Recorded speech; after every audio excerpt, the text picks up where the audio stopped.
Authority, among others.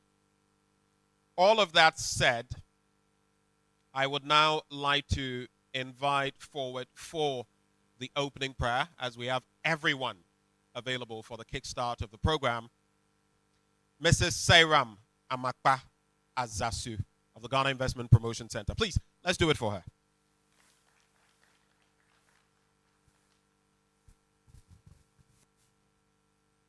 Shall we pray?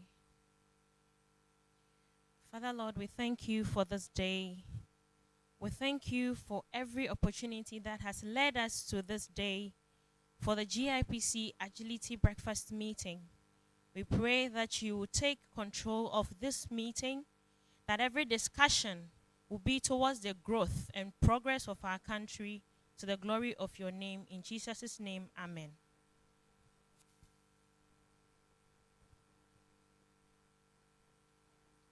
Thank you very much, Sairam, for that prayer.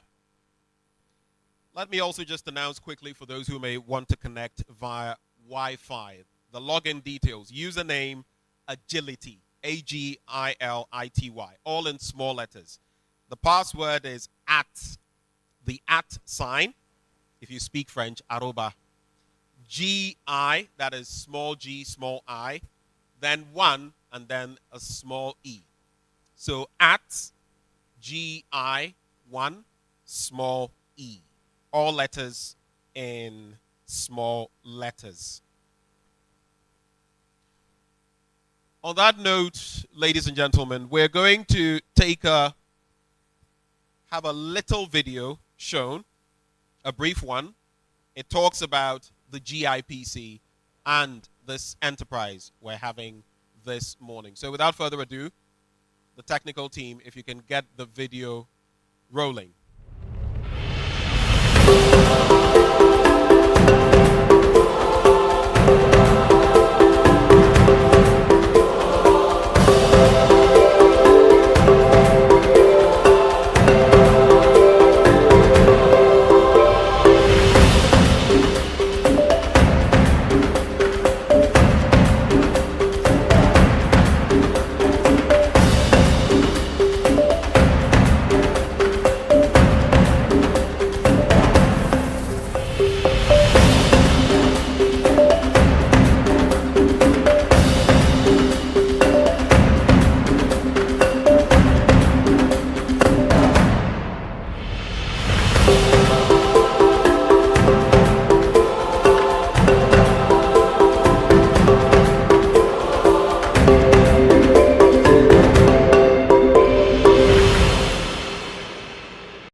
Center of the world and home to the headquarters of the AfCFTA. Abundant resources and limitless opportunities for business and investment. A great story of growth and attractive returns in a fast transforming country. Be part of this great opportunity and optimism. Invest in Ghana. Make it happen with the Ghana Investment Promotion Center, GIPC. Connect, let's talk, and guide you through numerous incentive packages for investment. We are open and ready for partnerships to grow in Ghana and grow with Ghana. Locate us at Vivo Place Cantonment Accra or call us 0302-665-12529. Online at www.gipc.gov.gh and on all social media platforms at GIPC Ghana. Drop us a mail, info@gipc.gov.gh. GIPC, your first port of call for investing in Ghana.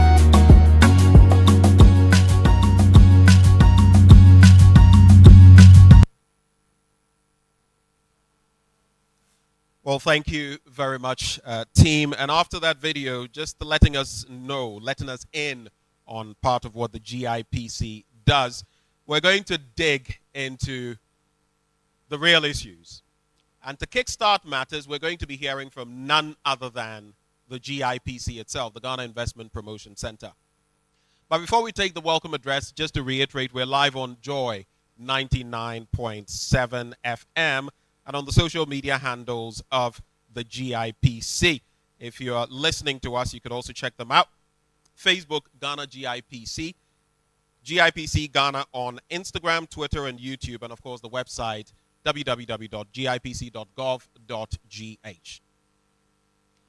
So the welcome address is going to focus on this title: Building Strategic Partnerships between Ghanaian businesses and foreign investors to improve supply chain operations. We all know where we find ourselves economically speaking, and on the back of the different dynamics that have played across the world, what this has meant for different sectors, including the one we're speaking about this morning. What are the dynamics? What is the way forward? To give that welcome address, we have the Deputy Chief Executive Officer of the Ghana Investment Promotion Center. Ladies and gentlemen, let's do it for Mr. Yao Amwating Efriye. Let's be generous with our clapping.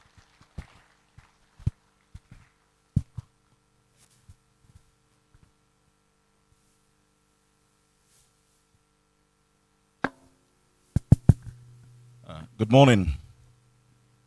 I've been told to keep it snappy.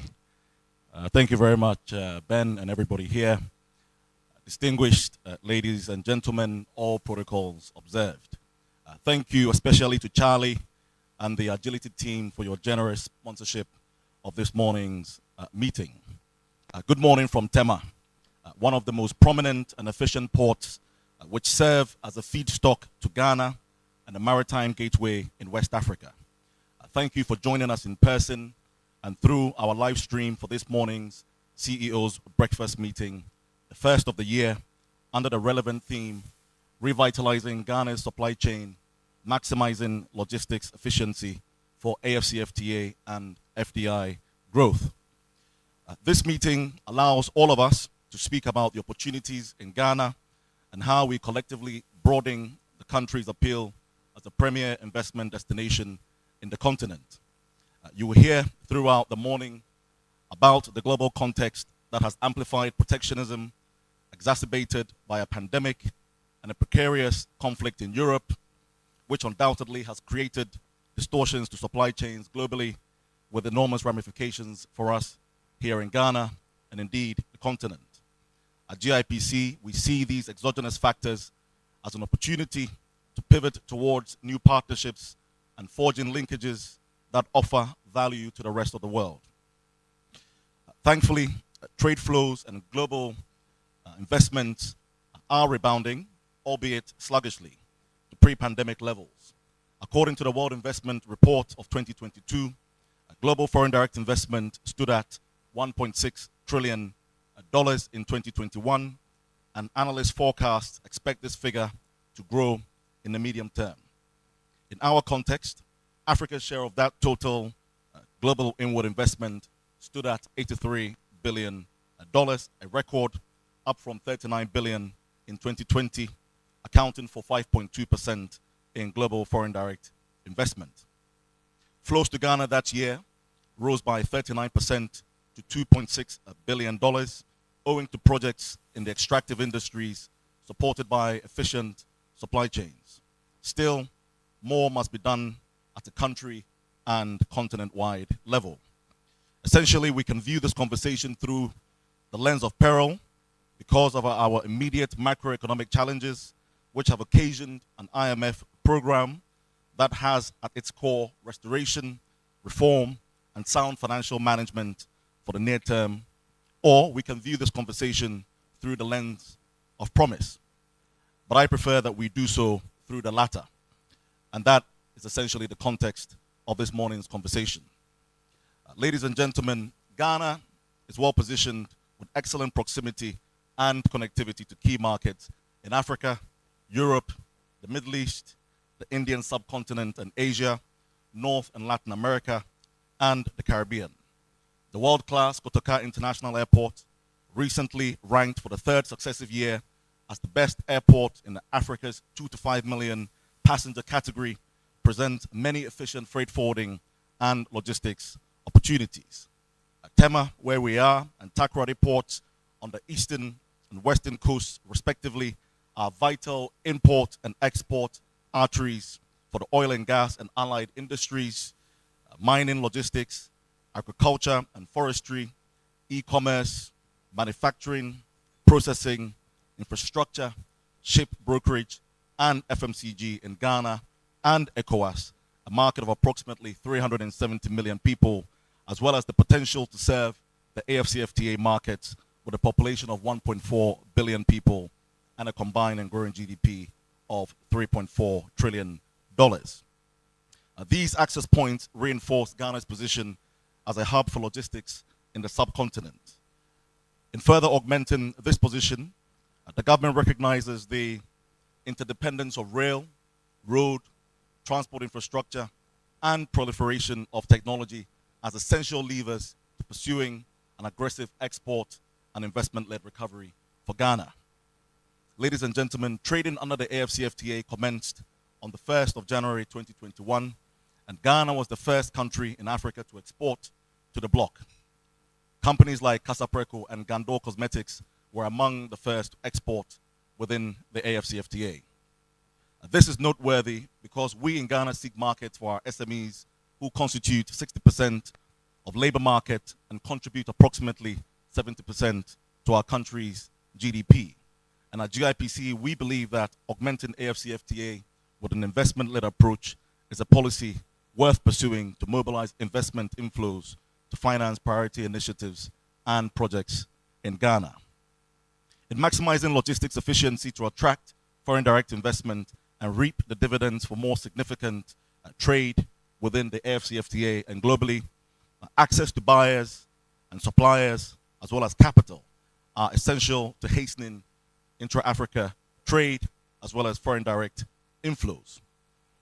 In that vein, GIPC supports the AfCFTA's quest to systematically eliminate import duties and reduce non-tariff barriers over a period of time. Ladies and gentlemen, the operational difficulties of doing business across borders in Africa are a significant impediment to building regional industrial clusters and supply chains that fully harness the benefits of the continental market. As such, logistics companies gathered here this morning must work with government to enhance capabilities in innovative technologies and reliable customs processes supported by soft infrastructure. I am pleased to say that Ghana is a leader in the region in that regard.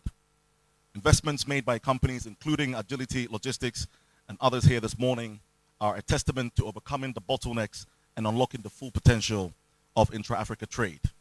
Accelerating intra-regional trade and investment cooperation aligns with our export and investment-led approach. It is an antidote to fostering collective prosperity at a time when trading blocs globally are strengthening collaboration, and we must do same in the continent.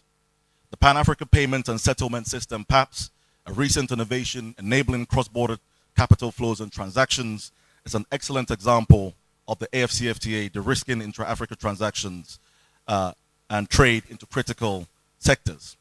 Logistics efficiency, therefore, has many positive linkages for Ghana and Africa's economic development, and we cannot overestimate its transformation good. In that vein, GIPC recognizes the power and potential of Ghana's position as the Secretariat of the AfCFTA and is working to make the case to the international investor community to first invest in Ghana, grow in Ghana, and then springboard into the vibrant African trading bloc that presents excellent returns for goods and services. Thankfully, because of our geographical proximity, resource and market prospects, compliance to the rule of law that protects investment, guarantees against expropriation, and our enviable political stability, safety, and youthful dynamism, Ghana is unquestionably, in our minds, a desirable destination for all types of greenfield, brownfield, and portfolio investment capital. That said, there should be no ambiguity in government's policy to accelerate localization and build capacity for the Ghanaian. The petroleum and mining sectors represent that mission better than most. However, localization should not be to the detriment of needed foreign capital, especially in extractives seeking foreign direct investment, and greenfield and brownfield categories. These have enormous implications on the same Ghanaian companies that benefit from those big-ticket capital investments. At GIPC, we continue to advocate that local business expertise and international investment capital either through direct or portfolio investment, are the best blend, and we stand ready to provide regulatory advice to ensure such partnerships succeed in the logistics of value chains. In closing, we shall continue to advocate against red tape, ensuring the need for ministries, departments, and agencies to adopt business-friendly and flexible approaches to eradicate bureaucratic processes and provide genuine support to the private sector to ensure that Ghana becomes competitive in the continent, and to ensure that we de-risk where we must, to ensure, once again, that the regional hub strategy envisaged by policymakers for aviation, manufacturing, ports and logistics, petroleum, is plausible and achievable with the support of the private sector. And with these brief remarks, ladies and gentlemen, I thank you very much for your attention and wish us all a fruitful interaction. Thank you.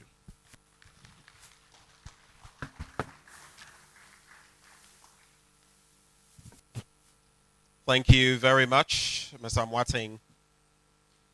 My friends in medical circles tell me the nerves in our bodies and in our, well, most of them, and in our hands and our feet. They say an apple a day keeps the doctor away, but maybe some clapping could keep all of us away from the doctor. Yes. So please, let's be generous with the clapping. The Deputy CEO of the GIPC spoke about the fact that Ghana has been a leader on many fronts, including on the AfCFTA front. We have the Secretariat here as well. But it's also been said that in today's fast globalizing, fast-paced, extremely competitive world, you have to run as fast as possible just to stay where you are. And so in that light, in that vein, we're going to have another conversation on the back of the points that he has raised. We're going to be hearing from Agility Logistics Parks. Now, they are the partner for this event that we are having here this morning. But before I invite the speaker in the person of Mr. Dixon Ode, who is the country lead, let me just tell you a bit about Agility Logistics Parks. It is the leading investor, developer, and operator of industrial real estate in emerging markets around the world.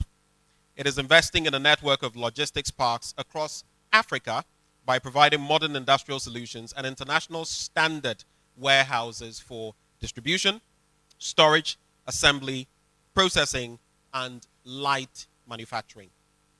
Agility Logistics Parks Networks helps companies access the growing African market, thus enabling the development of trade domestically, regionally, and internationally. To cap it off, it is located here within the Free Zones Enclave, conveniently situated off the Accra-Aflao Highway. The park, covering 16 hectares, provides grade A standard warehousing and open yard facilities, as well as business critical amenities such as truck parking, drive test areas, a medical clinic, and training facilities. It also funds and develops built-to-suit solutions to meet specific requirements for individual customers. They are partnering the GIPC to bring us this event today. As I invite forward the country lead, Mr. Dixon Ode of Agility Logistics Parks, we're going to take a short video about the ALP, Agility Logistics Parks. Let's watch that video, and then, Mr. Ode, you can take over from here. Agility Logistics Parks unlock the fast-growing markets of the Middle East, Africa, and India. Modern warehouses and infrastructure that connect you to your most important markets. With 24/7 power, water, security, and facilities management. Engineered to lower energy and maintenance costs. Reduce waste. Maximize use of space for storage, distribution, processing, assembly. Agility Logistics Parks boost operational efficiency and productivity. Eliminate risk and hidden costs. Help you scale and grow. Agility Logistics Parks. the leader in world-class warehousing and industrial facilities for emerging markets.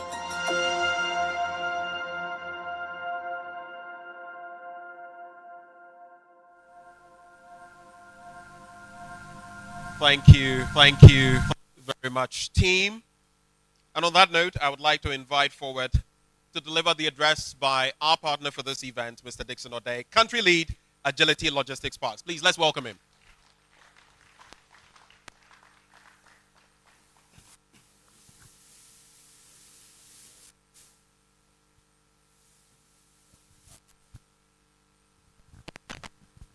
Good morning once again, ladies and gentlemen, and our distinguished guests. All protocols observed. So on behalf of the Agility Logistics Parks, or the ALP as we call it, we want to stress on the name, the parks. For us, the parks is very, very important.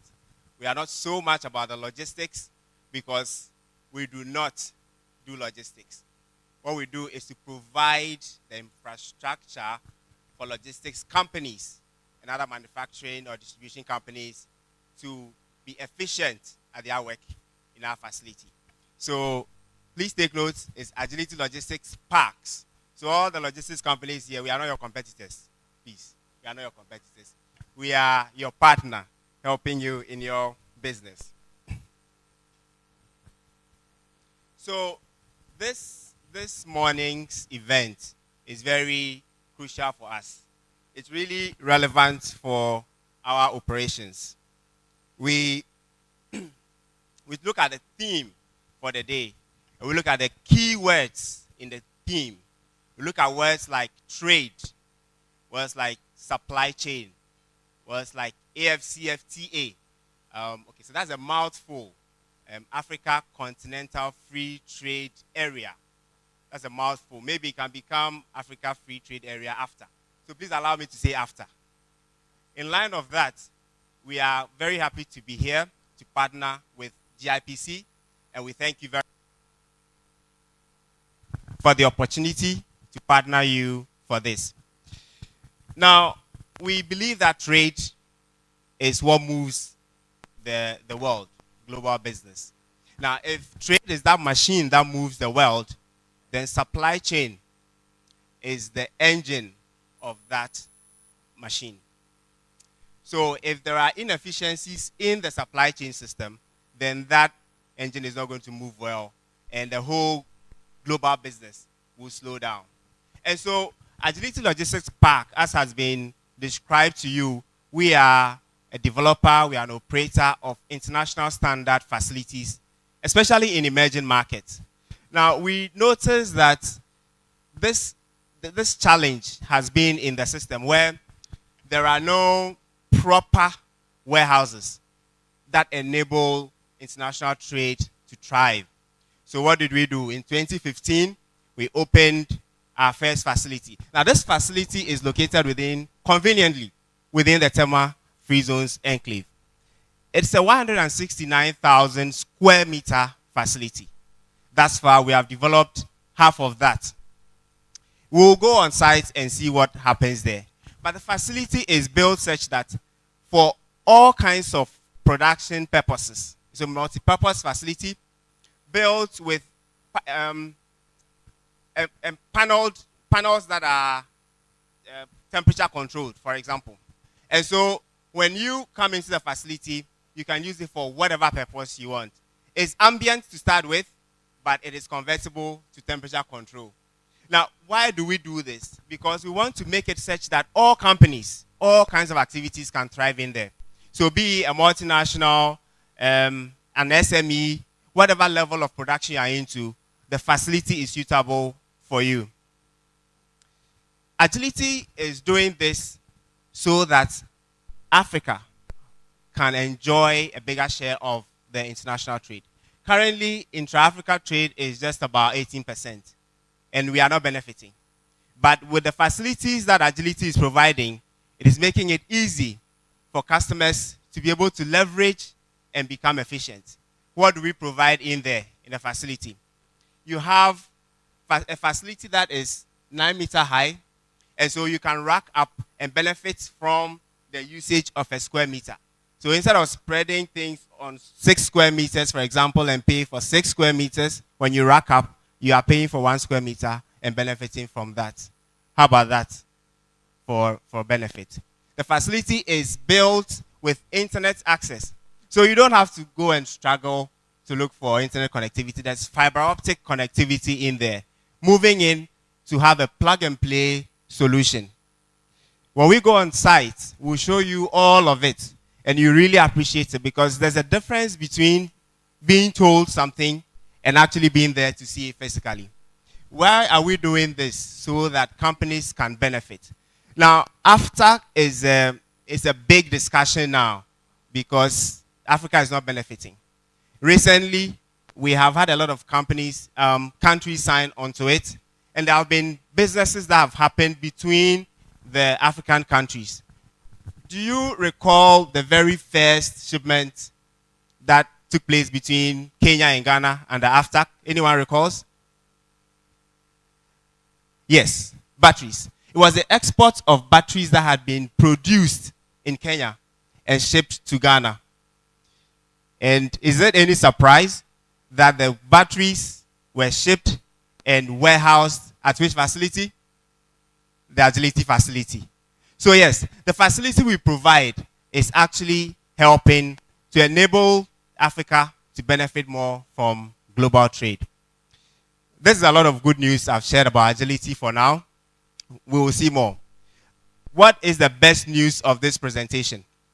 The best news of the presentation is that at this event, any business that comes from this event is going to benefit from a package. A package. If you are interested, please speak with me. You can speak with Mr. Gasub, my colleague me at the back, Pearl. It's valid up to the end of July, end of June this year. So please, we invite all of you, come and see the Agility facility, bring the business, and benefit from its offers. Do not miss out. Thank you and enjoy the program. Thank you very much, Mr. Odai. I think we can do better for him. Agility Logistics Parks, of course, our partner for this event. For those watching, or at least for those listening live on Joy 99.7 FM, if you just tuned in, this is the first session of the 2023 GIPC Ghana on the Go CEO's Breakfast Meeting. We're here at the Alisa Hotel in Sema. I'd like to quickly acknowledge a few members here gathered. The GIPC board members, all of you here gathered at the appropriate time. I will acknowledge you individually as well as management members. We've now got to that point where we shall take the keynote address, but right before that, lest I forget, the last speaker from Agility Logistics Parks, they have a stand, an on-site stand, close to the registration area, right outside. So you can pay them. In fact, I encourage you to pay them a visit and find out what they have to offer, especially in this sector. The keynote address will be on unlocking the potential of Ghana's supply chain for sustainable economic growth. And I'll be introducing to you shortly the speaker.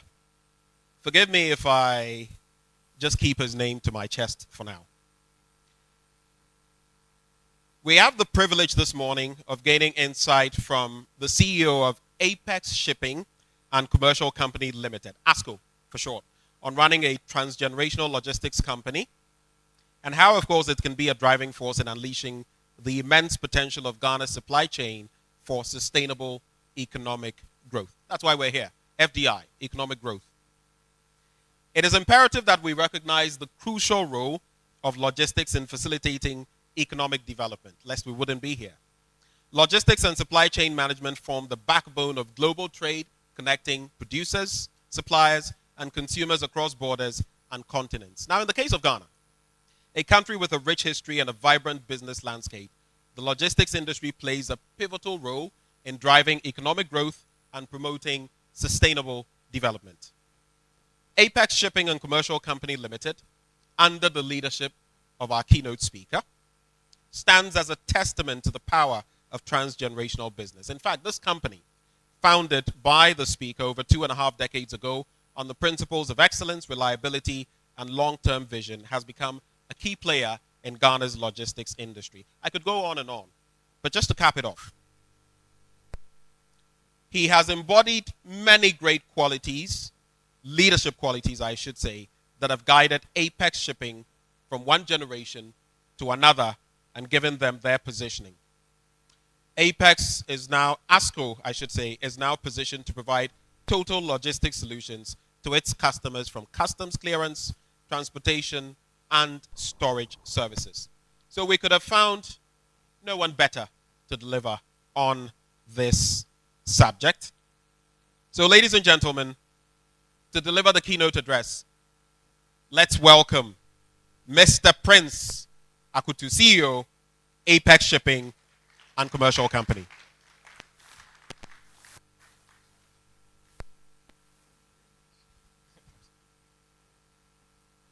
Good morning, CEOs, distinguished guests, ladies and gentlemen, all protocols observed. I'd like to start off by correcting one thing the MC said. ASCO wasn't founded by myself, but was founded by my father, Mr. David Akutu. So I stand here on his shoulders, on what he's been able to do as a Ghanaian entrepreneur who had a vision to start a business with nothing and to build it and allow his children to come on board and support him grow the business into a transgenerational business. So thank you. ASCO started as a freight forwarding company. We started mainly with clearing clients' goods from the port, from the airport, from the seaport, from the land borders. And over the years, myself and my brother joined my dad to help grow the business. We saw that he had started something which we could come on board and also add on our energies and our wisdom and try to build something and be a good example to other Ghanaians. And so through that, we're able to now move from customs clearance to investing in trucks, getting warehouse spaces, to be able to provide total logistics solutions. I was invited here today to speak on unlocking the potential for supply chain for Ghana. And when I received the letter, I called the lady at GIPC and I said, why did you choose Apex? And she said, because you've been in the industry for a long time, you've seen 2 different generations and you have great perspective to share. And I said, thank you very much. When I got here this morning, a number of them came around to me and asked me, what are you going to say?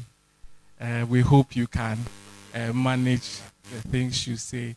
And I said to them, I said, look, I didn't lobby to be here. You invited me to speak. And so I'm going to speak my truth. And that is why I'm here. So on that note, I'm going to share my perspective on unlocking the potential for supply chain for Ghana. It goes without saying, if you should Google unlocking potential of supply chain, you'll find a number of factors. If you type it into ChatGPT, AI, it'll give you what we need to do. It'll tell you about infrastructure, technology, streamlining customs procedures, government and private sector partnerships. All of these things have been written. And over the years, as we do business, we travel around the world, and we look at what happens in Ghana. This is my truth. We know what to do. I'm not here to tell anybody what Ghana needs to do. We know what to do. All those things are written. There have been so many consultants, professors, lecturers who have gone and done research on what needs to be done. What we need to do is to have courage. courage to build an ecosystem that supports businesses and propels growth. This is not what you'll find in the books. The books will give you the points. But what we need to do to unlock the opportunities that we have as a people is to have the courage. Companies such as ourselves, and speaking from a private sector's perspective and providing logistic solutions, we have to start to re-envision who we are. I started by sharing that this business was started by my father, and I'm very proud of what he's been able to do over the last 26 years. But to be able to unlock the potential of supply chain, all of us have to start to reanalyze the role we are going to be playing. Some of us started on our own, but we have to be able to ask ourselves, to go the long journey, are we going to go alone or we're going to go together? We need to be able to have open minds about having people join us, build bigger capacity. We need to have a vision of appreciating the strengths that come through mergers and acquisitions. We need to be able to start to see how private sector and government can work together. So I applaud GIPC for this forum and for inviting me over here to speak my truth and to be able to share what we have learned over the years. We started as Apex, and we've been building alone for a long time. For us to be able to transform Ghana's supply chain, government has to come in to support. Look at the things we need: the infrastructure, the roads, technology, access to finance. The cost of finance in Ghana is nothing to write home about. It is very difficult to do business and to raise the capital to do anything you want to do. I remember when we had a project about 10 years ago, and we needed funding.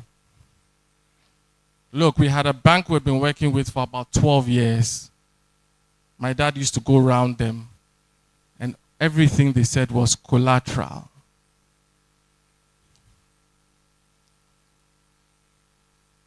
We cannot build Ghana. We cannot build Ghanaian businesses with the old formula. It will not work. It has not worked, and it won't work. We need to revise our notes. The economic theories from the books don't always apply to what we do here locally. We have to be able to sit down around the table and ask ourselves, these assumptions, these theories, how do they affect the Ghanaian businessman? How do they affect the Ghanaian businesswoman? Because entrepreneurs are dreamers. When we sit down, we have a vision, and we are looking for people to buy into those visions and support us to move. Some of us have started something over the last couple of years. To be in business for 26 years in Ghana is no joke. Yet we still struggle. When I got the call and I saw the letter from GIPC, I said, wow, this is interesting. You invited me to speak today. I hope when there's funding opportunities, you're going to be calling us too.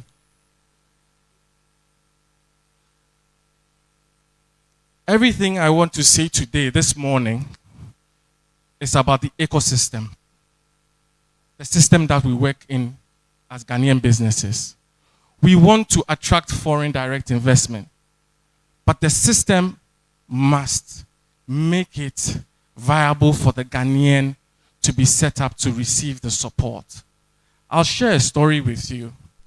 A couple of years ago, someone called me and said they had a challenge. And the challenge was they were shipping some items from China. And after giving the goods to a freight forwarder in China, they found out that people were now blackmailing them and asking them to pay more money before the goods would be received. The goods had been taken over by some scammers. So he came to my office and was sharing the story. So I said, no problem. Let me call some contacts in China. When I called a Ghanaian in China and I shared the story with him, you know what he said to me? He said, Prince, this is China. You will get the goods back. He says, in China, there are CCTV cameras everywhere. Number plates are linked to people. Bank accounts are linked to people, and we can verify their identification and their address. Believe me, within 48 hours, the goods were found. We didn't need to move from Ghana to China. Just by giving them the information on the time the goods were picked up from the factory, they were able to use CCTV cameras to locate the truck, even though the scammers transferred the goods from one truck to another. We found the goods. What does this tell you? When the guy said this is China, what he meant is that I believe in this system. For us to be able to unlock the potential of supply chain for economic growth, GIPC, thank you very much for the opportunity. We have to build a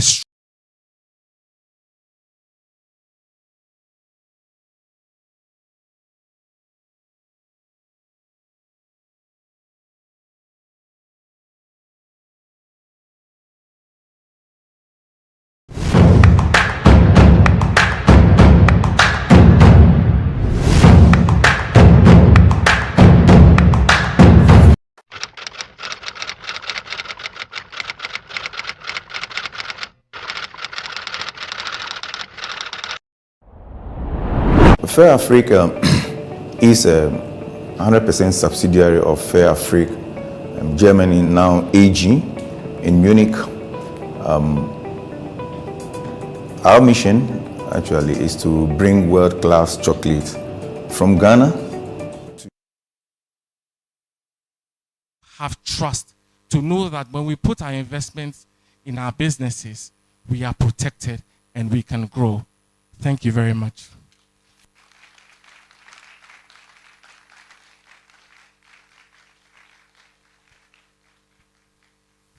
Thank you. Let's do it better for him.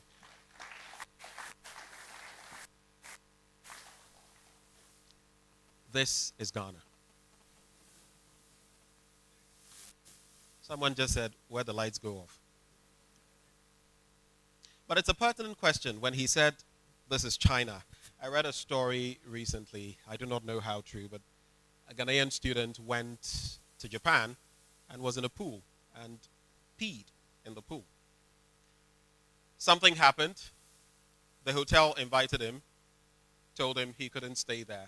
The interesting part was that he tried getting into every other hotel, but wherever he went, they would look at him strangely and then tell him, oh, but you are the gentleman who word had spread. So what are we known for in Ghana? You can keep that in your pocket and reflect on it. You must be known for something. The Americans have the American dream. It's a, the South Africans would say they are that rainbow nation. What do we stand for? Gateway to Africa. I'll keep my comments to myself.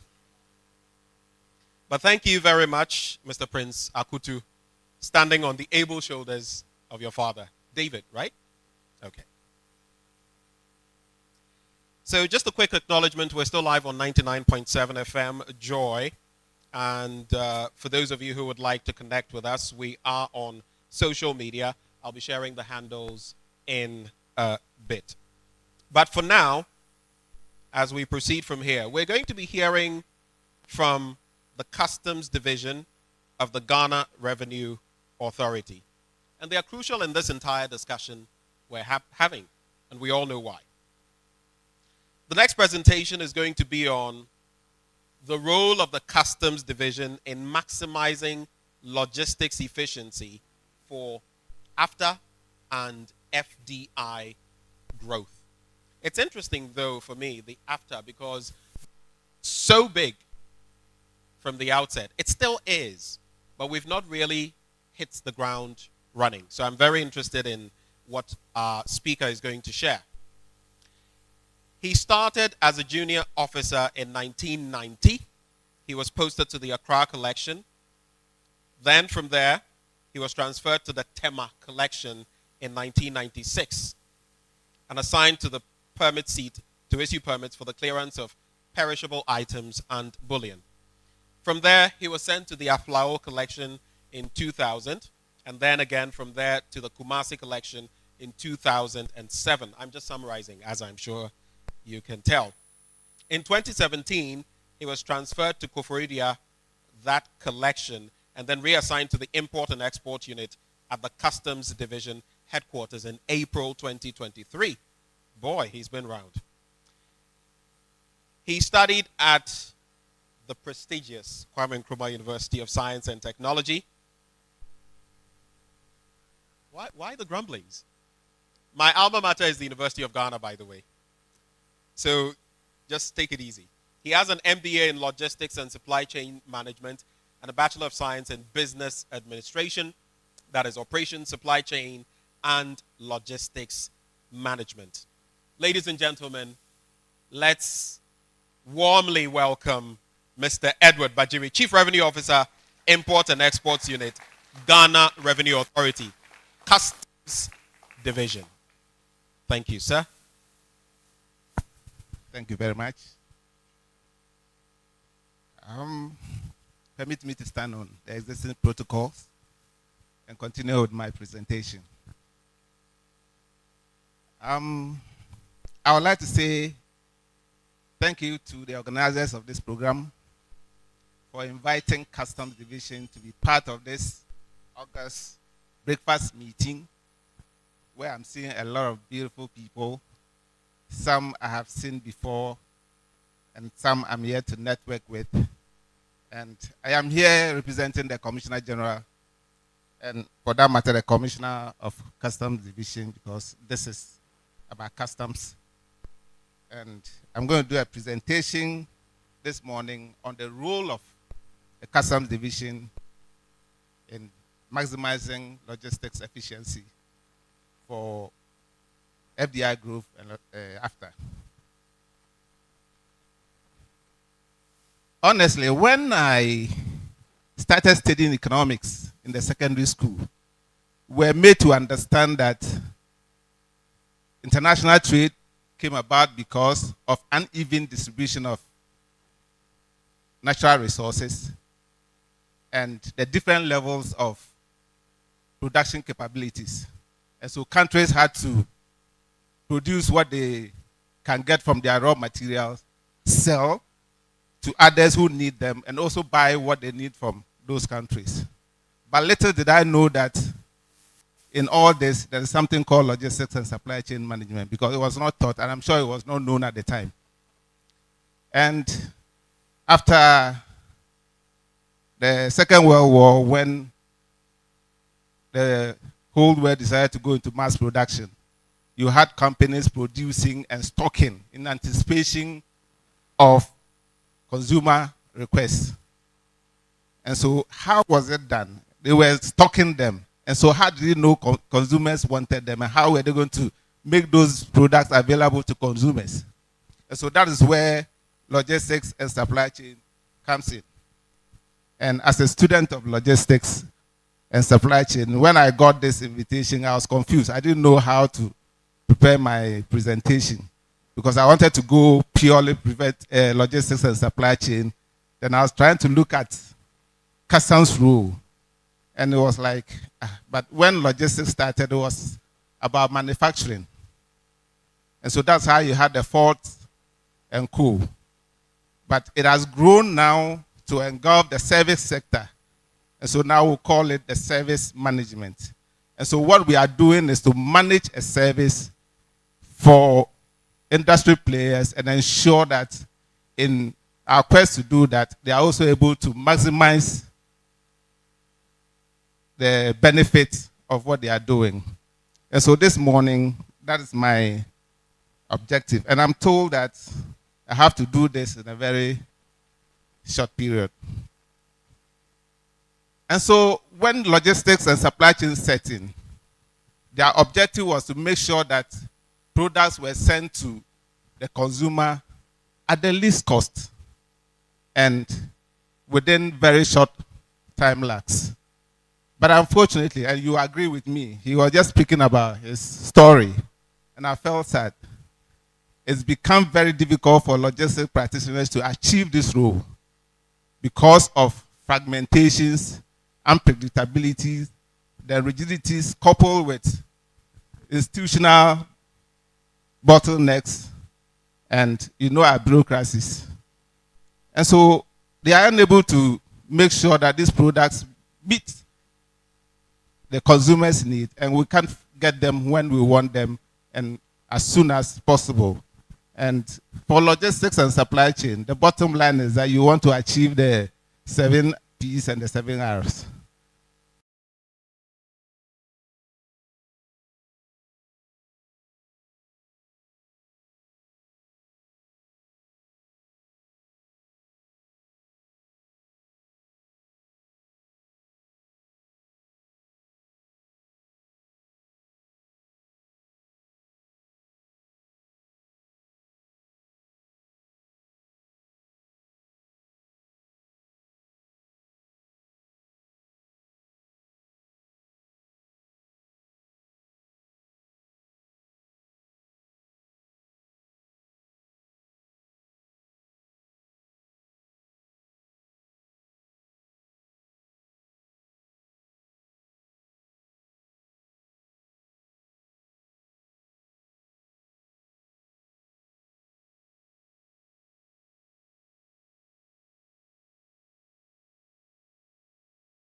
theme for this morning's event. Revitalizing Ghana's supply chain, maximizing logistics efficiency for AfCFTA and FDI growth. I don't know how many of us here are aware, for example, in terms of AfCFTA, what the goals have been.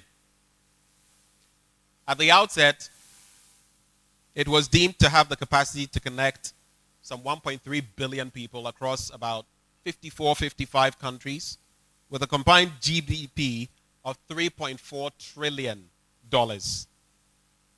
And while doing this, lift some 30 million people out of poverty. That's just for the after end. So there's a whole lot of work to be done, which is why we're having this session here this morning. If we get into foreign direct investment, as for that, we have our pluses and our minuses.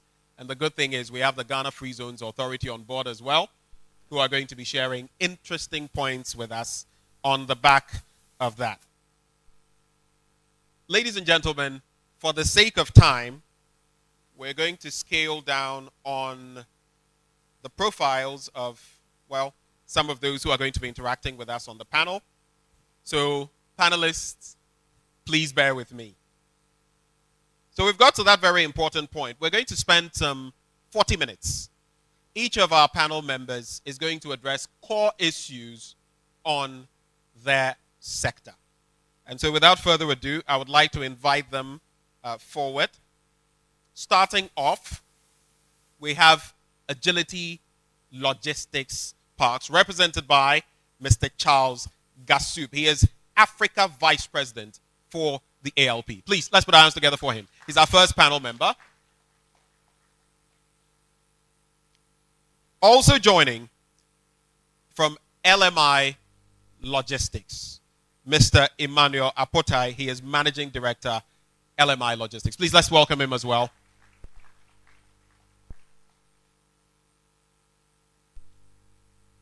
We also have Mr. Chonam Akpelu. He is President of the Greater Accra chapter of the Association of Ghana Industries. Please, let's put it together for him as well. There's Mrs. Kate Abio-Jankwe, Deputy CEO, Ghana Free Zones Authority. Please, let's welcome her. I would have had some serious questions if there were no gender balance, but there is. Maybe not enough, but there is. Also joining the conversation from the Ghana Ports and Harbors Authority, Mrs. Abna Sewa Opoku-Fosu, Marketing and Public Affairs Manager. Please, let's welcome them. You know, be easy. Oh. Do you know Popperment? How many of you know Popperment? Trepidation. Sometimes when you are called forward like this, merely coming forward is not a joke. So please, when others do, let's welcome them appropriately. Also joining the conversation, the sixth member of our panel. He was just interacting with us from the Customs Division, Ghana Revenue Authority, Mr. Edward Bajiri, Chief Revenue Officer, Export Unit. So ladies and gentlemen of the panel, this is the shape the conversation is going to take. I'm going to be directing pertinent questions on the discussions we've been having to you, each one of you. You will have just about minutes for every response. I see that startled look on some of the faces. About 2 minutes. We're just trying to streamline so that we can get the most out of the time that we have available. At the tail end, you'll get each to summarize on some of the thoughts that you've shared. And then we shall have a Q&A session right before we head off to Agility Logistics Parks. So I'm going to start with you, Mr. Gassoub. I'll start from right to my left. In terms of Agility Logistics Parks, I don't need to do your work for you. You know it better than I do. What is your strategy for Ghana and West Africa, and where are you in the course of implementation as far as that is concerned? Hello, everybody. And thank you all for showing up today for this event. Starting with our concept in 2014, we decided to go across Africa and build international standard platforms. And this was because of our customers that were telling us that they want to enter the African market, but they are worried they want to be asset light, and they are worried that they will not find the right international platforms to do their business. So we decided to start with Ghana. Ghana being the most friendly in terms of doing business at that time. It is a strategic country in the middle of West Africa. It was easy to create the businesses and move on, and it's secure with a good political stability and good workforce. So we started in 2015. We built our first warehouse of 5,000 square meters in the Tema-free zone. It was a success. And then from there, we launched Ivory Coast, and we launched Mozambique. And as we speak, we're looking into Nigeria, which we are in the process of finalizing the design and start the work. Egypt has already been signed off, and we are building 30,000, 40,000 square meters there. And Morocco, Kenya to be closed before end of the year. So this is the concept of what we are building as warehouses. The reason we did this is, as Apex was saying, today in the supply chain, one of the most difficult things is the warehousing and the acquisition of land and building.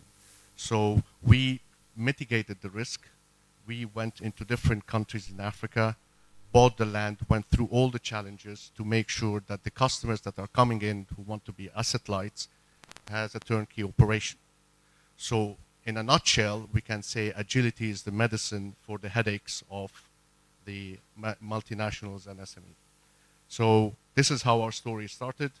And for the future, we're looking into expanding across east and southern and northern parts. So next year, we'll have another 5 countries added to the portfolio of agility. Well, thank you very much, Mr. Gassoub, for letting us in on what you've been doing so far. Next time I come to you, I'll look at the broader picture and what we can expect moving forward. But let me come to Abner of the Ghana Ports and Harbors Authority now. We have to find that balance, even starting from here. We're in Tema, and definitely the home of the Ghana Ports and Harbors Authority. What initiatives have you been undertaking to enhance the efficiency of Ghana's ports and harbors to actually support supply chain and logistics growth? I don't know whether that mic is working. Hello? Maybe you could. It's working now. Okay. Thank you. And welcome to Tema. We do know that 80% of the world trade by sea is world trade volumes is carried by sea. And the Ghana Ports and Harbors Authority, we have had our fair share to handle. Between 2018 and 2021, we handled 30 million tons of cargo. We only saw a dip last year due to the after effects of COVID, the Russian-Ukraine war, and then the general economic challenges around the world.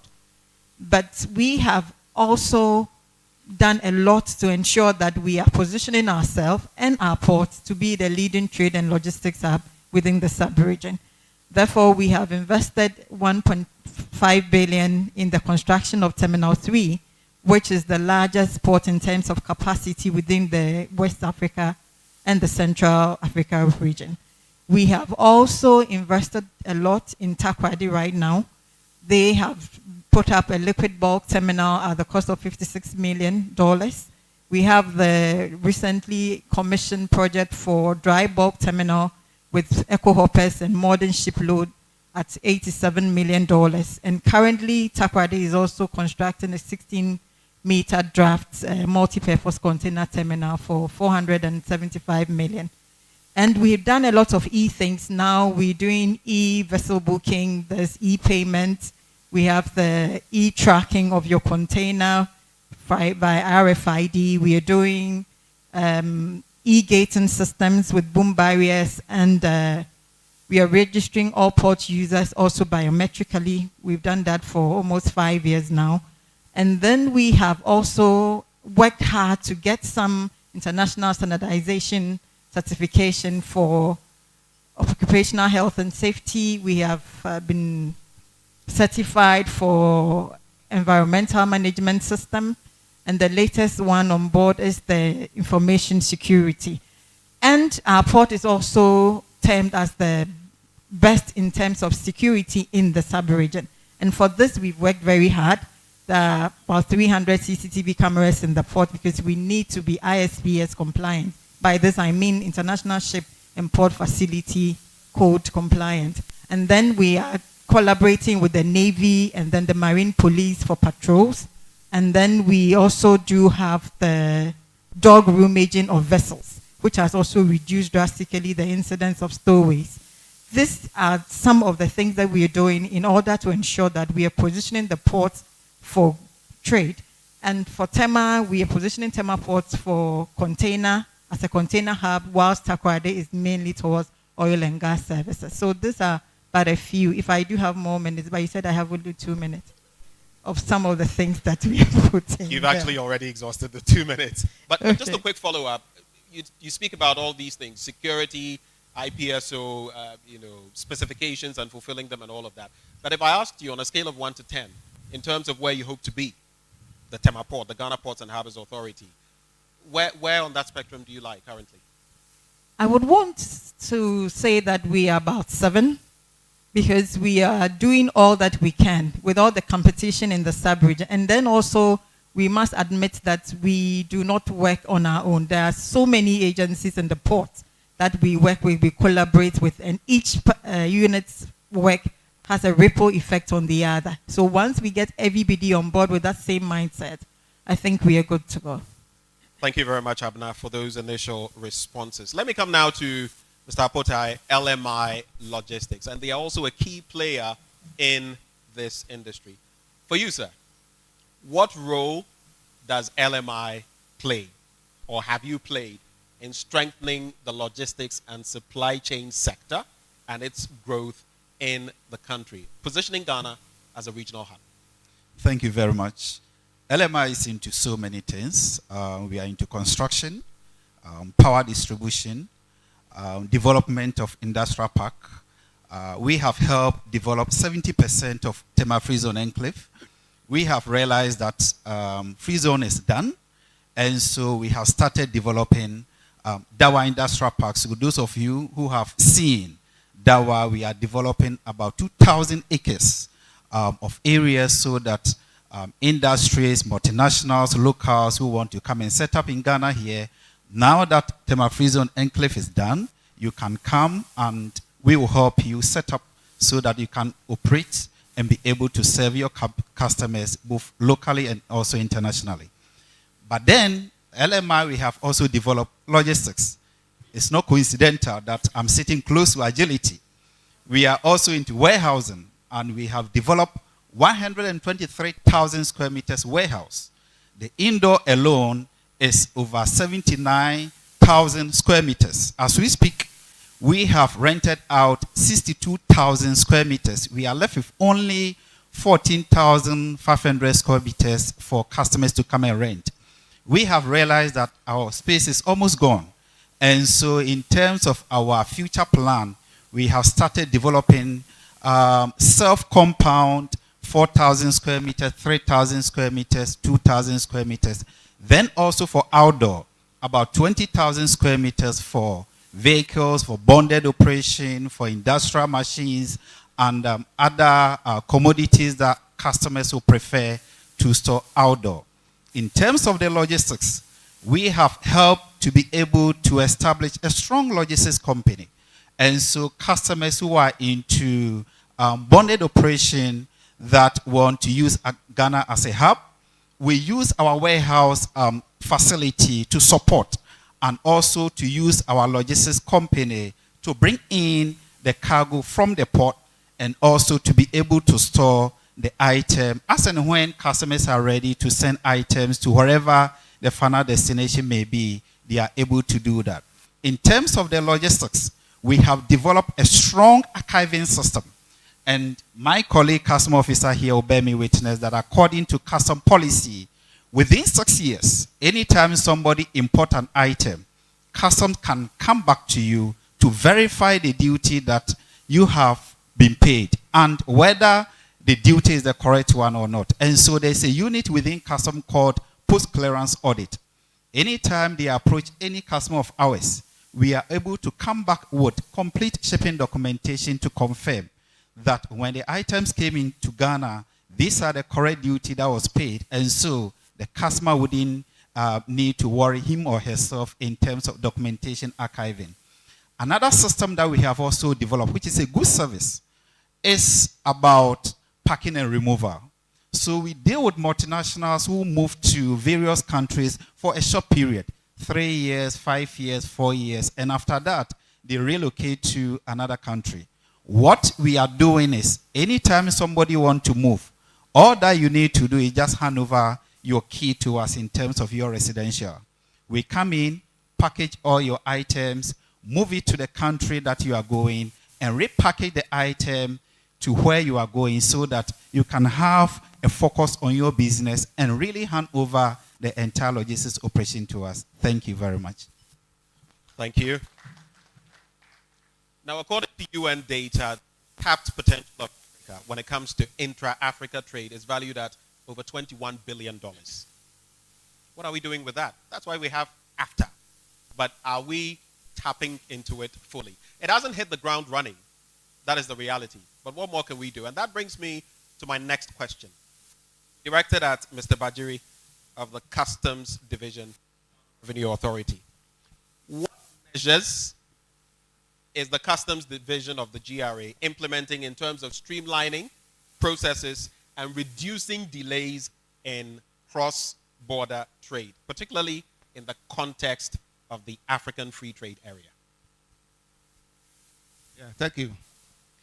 One of the things that we do, and for me, I think that's the most important thing, is to automate our processes. And so customs has undertaken the processes of ensuring that our processes are all automated. And in automating those processes, we're also ensuring that payments can now be made electronically. And so anybody who has any payment to make to customs can go and use any of the online platforms instead of going to the banks to go and queue like we used to do at the port. Now you can even pay using your Visa or your Momo or whatever it is. And so that is, for me, a very key measure that customs has rolled out to ensure that it makes it easier for people to be able to pay and process their consignment. One other thing that we are doing is the 24-hour operation at the port. So currently, AFLAO is doing it, and the port, TEMA, they're also doing it. So it allows traders to be able to process their cargo and take delivery of their cargo 24/7. Unlike those days where you have to close in the night and go home, now you can do it all throughout the day and the night. We are also rolling out the time release studies. Actually, we started the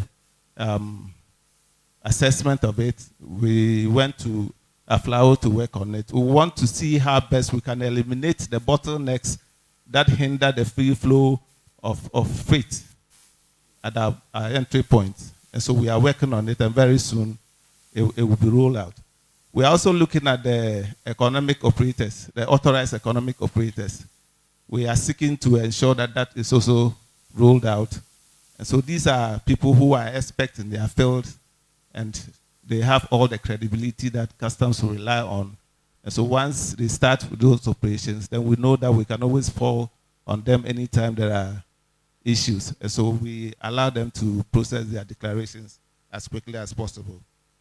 One other thing is that because we are a service provider, we want to ensure that our officers are up to task when it comes to delivering of those services. So we are embarking on training and capacity development for our staff to make sure that they are up with all the skills that they need.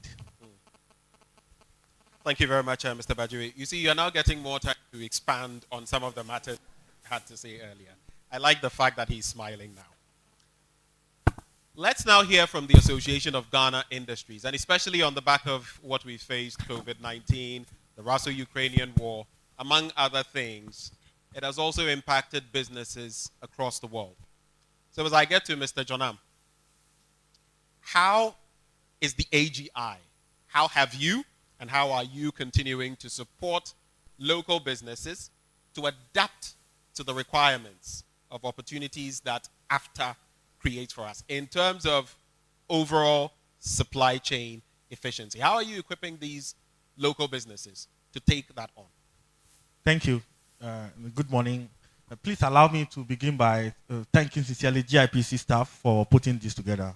We're excited to partner them. Sairam and the team, they've done a really great work, even though they've not given you the tea and the bread this morning. Well, I thought you would be clapping for the GIPC.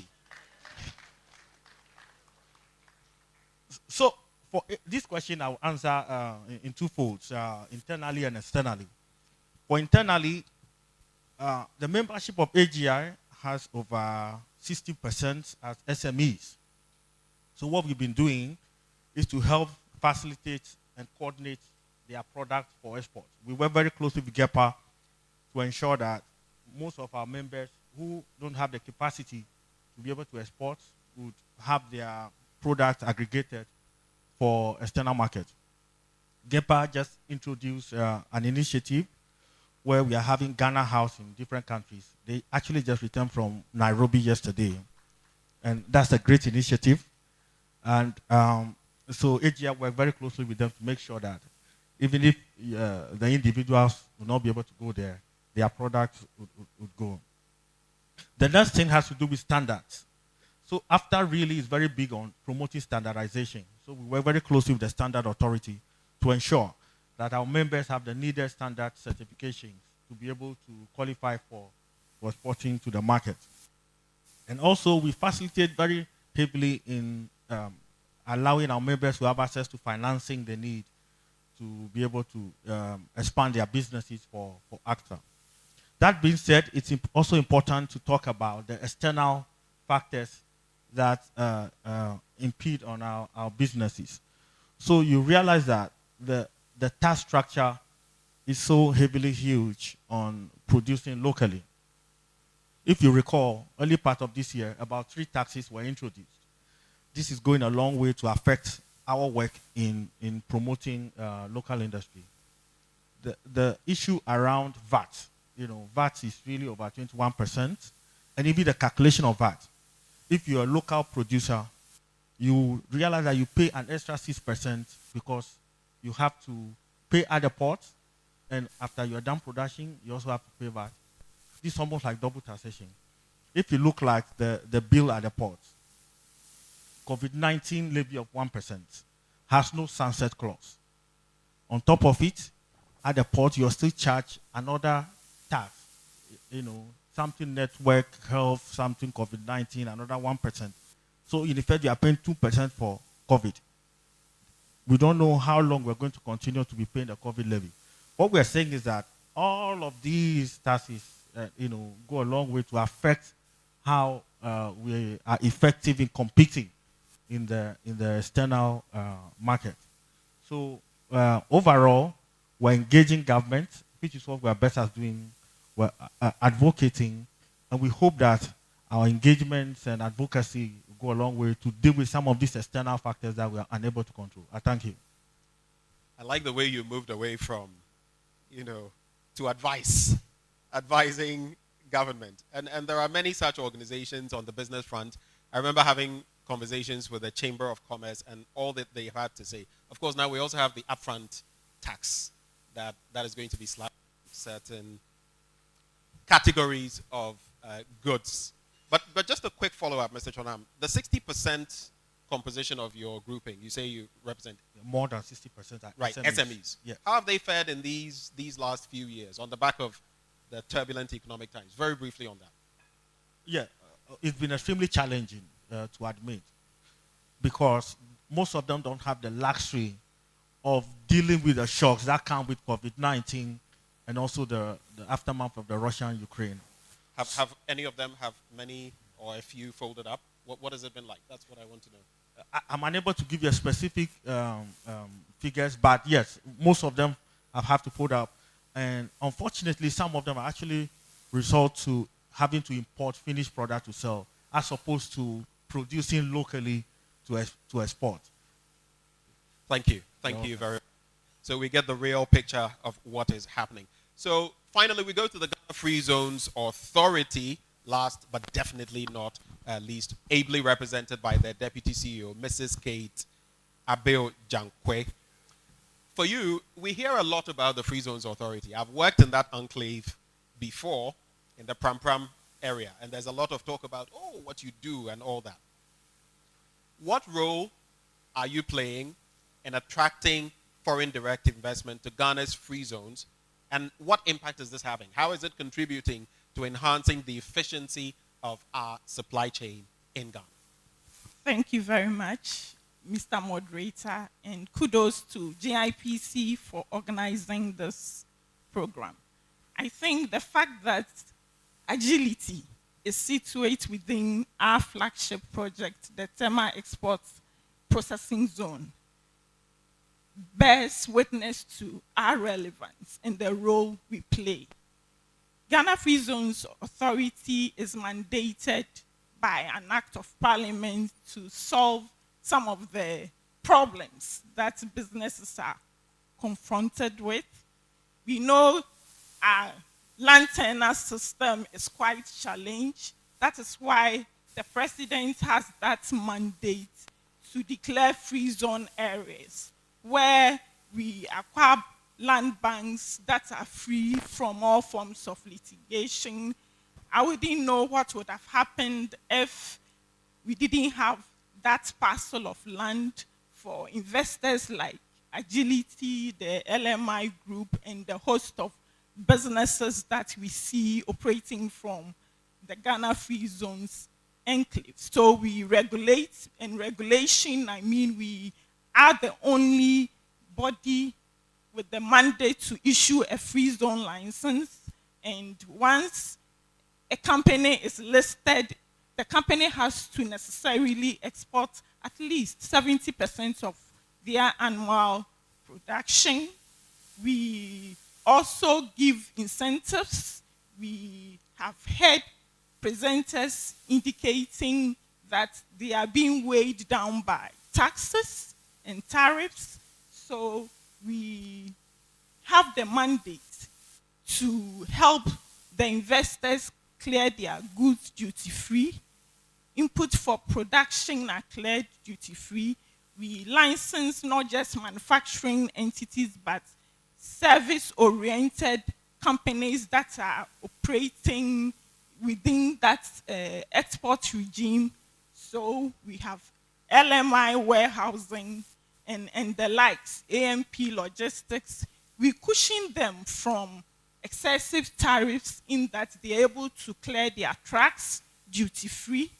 And of course, once they are doing this, it brings down the cost of haulage for the free zone enterprises that they are serving. We are also mandated to facilitate the business operations of the enterprises. We really want the enterprises to concentrate on their core mandate of production for export. So we help them with their work and residence permits. If in the course of the operations they need any other permit from any sister agency, we do that legwork for them. So we have a very robust onboarding and investor aftercare regimes. We help them in all their business dealings with other state agencies.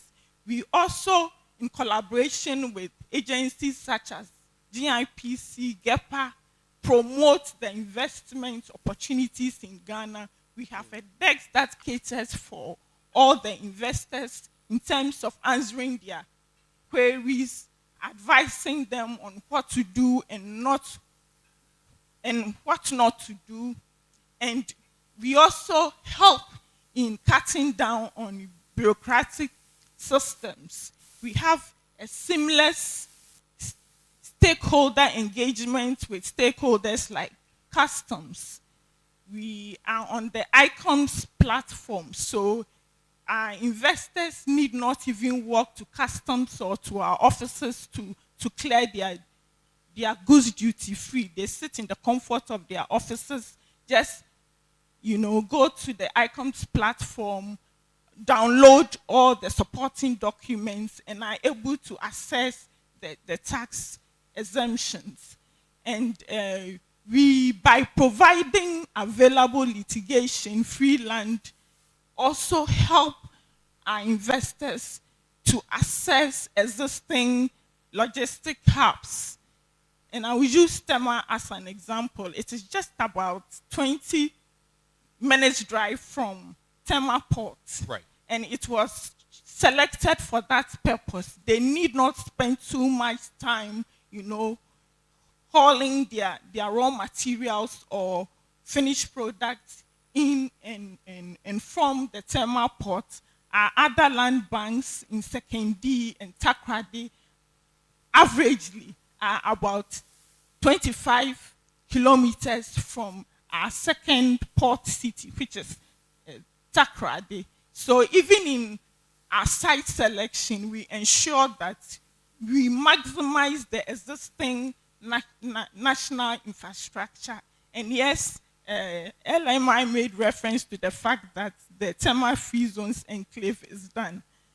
We thought through, so we are also acquiring about 1,002 acres of land in Efienya, just around the rail bridge. Okay. So in everything that we do, and the same goes for our land in Kumasi, which is just about 10 kilometers away from the Shippers Council's proposed Wankra port. So we do a lot, but this is what my 2 minutes will permit me to do. I like the way she had. This is what her 2 minutes will permit her. I think there's a general consensus that your 2 minutes, anyway. So this is what we're going to do, members of the panel. On the back of time, I have said that we're hard pressed for time. So please try to encapsulate what you have to say within the shortest possible time. So Mr. Gasub, I'm going to throw 2 questions at you, and yes, please run through the time. First off, you spoke about Agility Logistics Park's strategy, okay? How has that strategy been impacted by recent developments? I've mentioned some of them in the business sector. And how does the AfTA, the free trade area, align with your strategic goals? What are you contemplating, for example, on a Pan-African level? So these are 2 questions. Okay, the first one is how did if you want to take the post-pandemic and the problems that everybody went through, and they were talking about the slowdown in the economy. We, as Agility, as I mentioned, we are a concept which is growing within the Pan-African or within the African region. Now, where we saw there's a slowdown in one country, in fact, it was growing in another country, because some of our customers saying that if we are interested to come into Ghana. If it doesn't work for us in Ghana, we're interested to move to Ivory Coast, where you are, or to Kenya, where you are establishing, or to Mozambique. So this expanding of our network within the continent, for us, helped us rather than being a challenge for us. So this is one. Second, today, what is very, very important, the post-pandemic, is that most of the companies that are importing raw materials from Africa into Asia to manufacture them and then bring them back into Africa, due to the high cost of supply chain and the vessels and containers, they're saying we want to be in Africa, close to our raw material, build manufacturing, and this we saw a lot of interest from companies coming to establish in Africa. Now, we saw them in coming to Ghana, we saw them coming to Ivory Coast, we saw them in Mozambique, and there's lots of demand as well coming to Nigeria. So having said that, we will see a change in the dynamics of exports, and it will be exporting finished products rather than exporting raw materials and then re-importing the products, the finished products from the raw materials that you have exported. So this is a second thing that we have to look into. When we look into the AfTA as well, we have to understand one thing. Today Africa is a home for 1.3 billion people. By 2050, Africa is going to be 3 billion people, which means 1 out of 3 people in the world is African. Average age, 19. We are creating here a continent without borders. So imagine it will be the biggest regional trade with borderless in the world. So this is something we are looking into as well as agility, to be able to be establishing ourselves within the continent. Second, we're looking into a situation where the e-business has kicked off with the post-pandemic. So as we speak, we have built the biggest Amazon warehouse in Africa, in Egypt today. It will be opened in August. So the B2B, the B2C is expanding because of the post-pandemic. The new generation is as well, with the technology is expanding. Today with the mobile phone, you can do payment wherever you are, is expanding. So the dynamics of the retail and the wholesaling has changed all through a mobile. So we are, as Agility, establishing, so our next move today is not going to stay only in West Africa. As I said, we're going to expand across Africa as much as we can. And we are going to be the medicine for headaches. So one of the things is that you mentioned that collaterals with banks. So we are going to fund customers who are going to come to us and incorporate it within the lease agreement. So we will build a build-to-suit in case they require. If not, we have already made on spec. We will make sure that they will have all the international standards to do business with the outside world, I mean outside the continent, which happened as well with us. So we are going to be positioning ourselves in terms of being part of the AfTA, and frankly speaking, we talk about lots of opportunities which are going to come in, and the only thing is that, you mentioned it, Apex, is that we need to have the courage to be able to take action.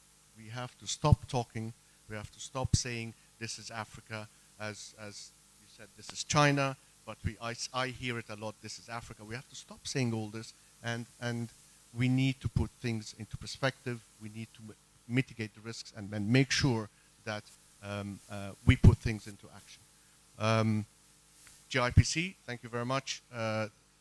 One thing I would give as it's something which I'm facing across Africa. As today, Ghana was the priority for most of the customers.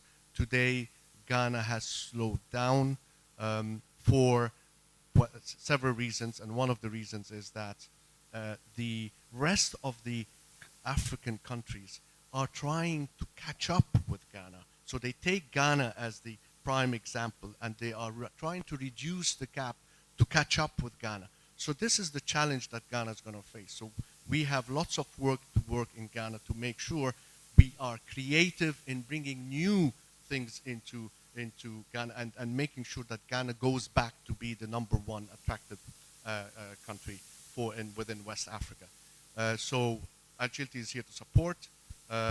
We will continue to support GIPC. We'll continue to support SMEs, MNCs. So again, as my colleague mentioned, that if you have anything within the logistics, within the warehousing, please do come up to us, and then we will find solutions. We are a solution-driven company that we would like to support. Thank you very much. Thank you, Mr. Gasub. He addressed two questions in one there, and you actually went down to, or went back to, what I had mentioned before. In today's world, you must run very fast just to even stay where you are. And if you slacken for just a minute, someone else will take your slot. And that is where we find ourselves as a country. COVID or no COVID, Russo-Ukrainian war or no Russo-Ukrainian war. Some countries are faring better, others are faring worse. So it depends on the dynamics at play. But let's look at the maritime sector, the Ghana Ports and Harbors Authority. Abena, in that sector, you're a key player. My question then is, how have you leveraged opportunities presented by AfCFTA to spur the growth of FDI, foreign direct investment? Thank you. According to UNECA, that is the United Nations Economic Commission on Africa, they are predicting a growth of about 124% in cargo by sea stemming from the successful implementation of AfCFTA. They are projecting that it will grow from 58 million tons to 130 million tons. And of course, Ghana Ports and Harbors Authority would have its fair share to handle. But then if we are looking at movement, so we need to look at development that will help us also to move the cargo from the port. Currently, there's room for FDI when it comes to multimodal transport because we only have the road. And therefore, for rail, even though it's no longer part of the transport ministry where we fall, it is one of the key issues for us that we need investment in the rail industry so we can compete with the other countries in the sub-region. Because like Mr. Gasu said, they are looking up to it, they are bridging the gap. They have the rail and we do not.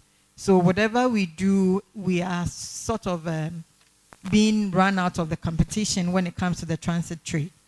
We have also planned for positioning Tema as because Tema is the center of the world, we're looking at having a cruise terminal. We have vessels coming in every now and again with cruise passengers. So we need to leverage on the positioning Tema as the center of the world and also broaden the tourism aspect of what we are doing. There's also opportunity to invest in a ro-ro terminal in Tema and then a dry bulk in Tema as we have in Takoradi as well as any other ventures that will help us to stay competitive in the sub-region. So there's a lot of opportunities when you look at our development plan for FDI growth within the maritime industry. Now, some seamless collaboration, interaction between your authority and the major stakeholders is necessary. What have you been doing in that regard? Thank you again. The port is a whole country on its own, we would like to say, because there are so many agencies and stakeholders that help to run the industry. And there's the ICOMS platform, which has been of very good help to all of us, because that is where all the clearance process is being done. And we also have our in-house system that we log on to the customs platform. And there's a whole lot of collaboration within the industry because you have to get the buy-in, you have to discuss the things that you have in common. And like I initially said, whatever one agency does has a ripple effect on the other agency's work. So we are constantly having to engage. And now we have the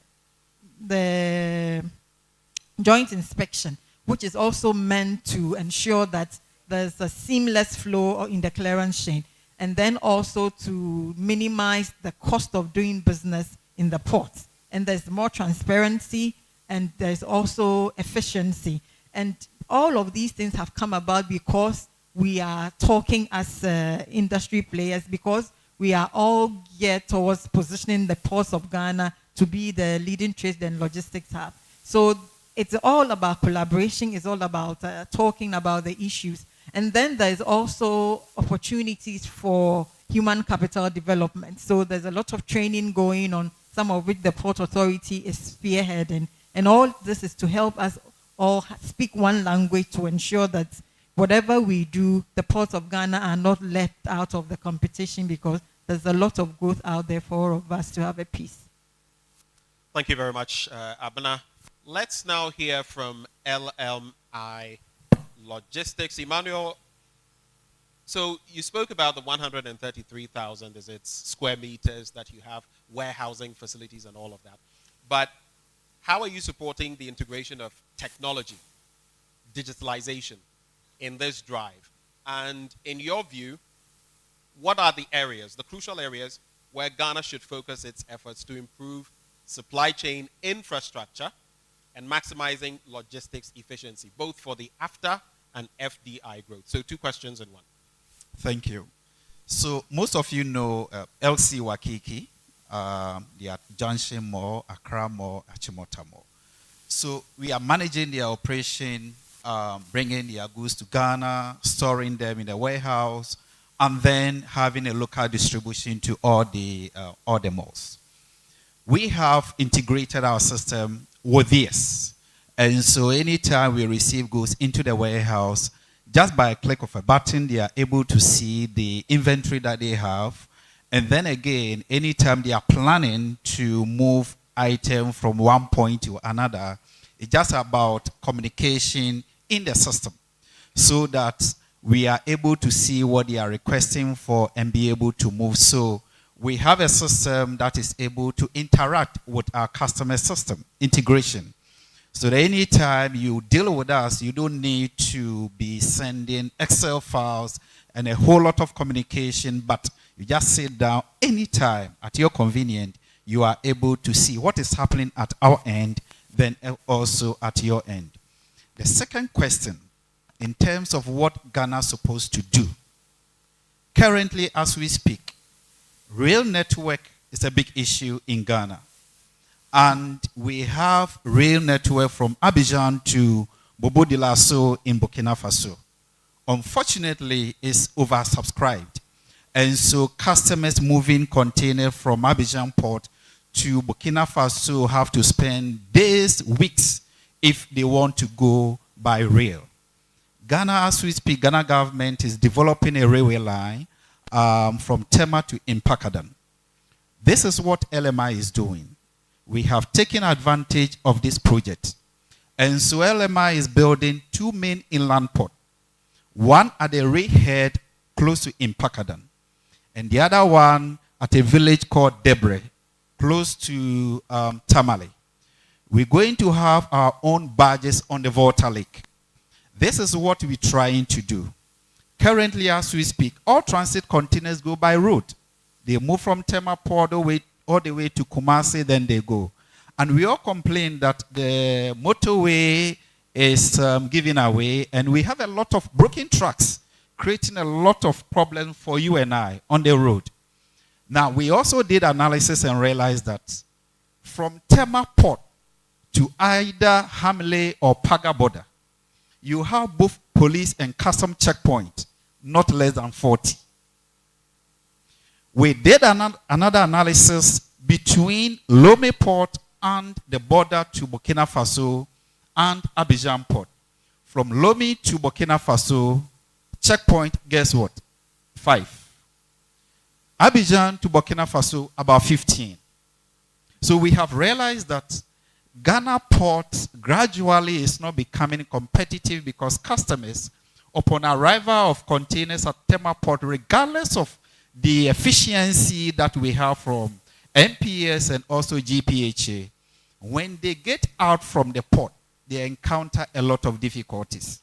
So what LMI is trying to do is to divert the attention of the transit containers. So we can imagine all the way from Tema Port to Tamale. We are trying to use the Impakadan railway line.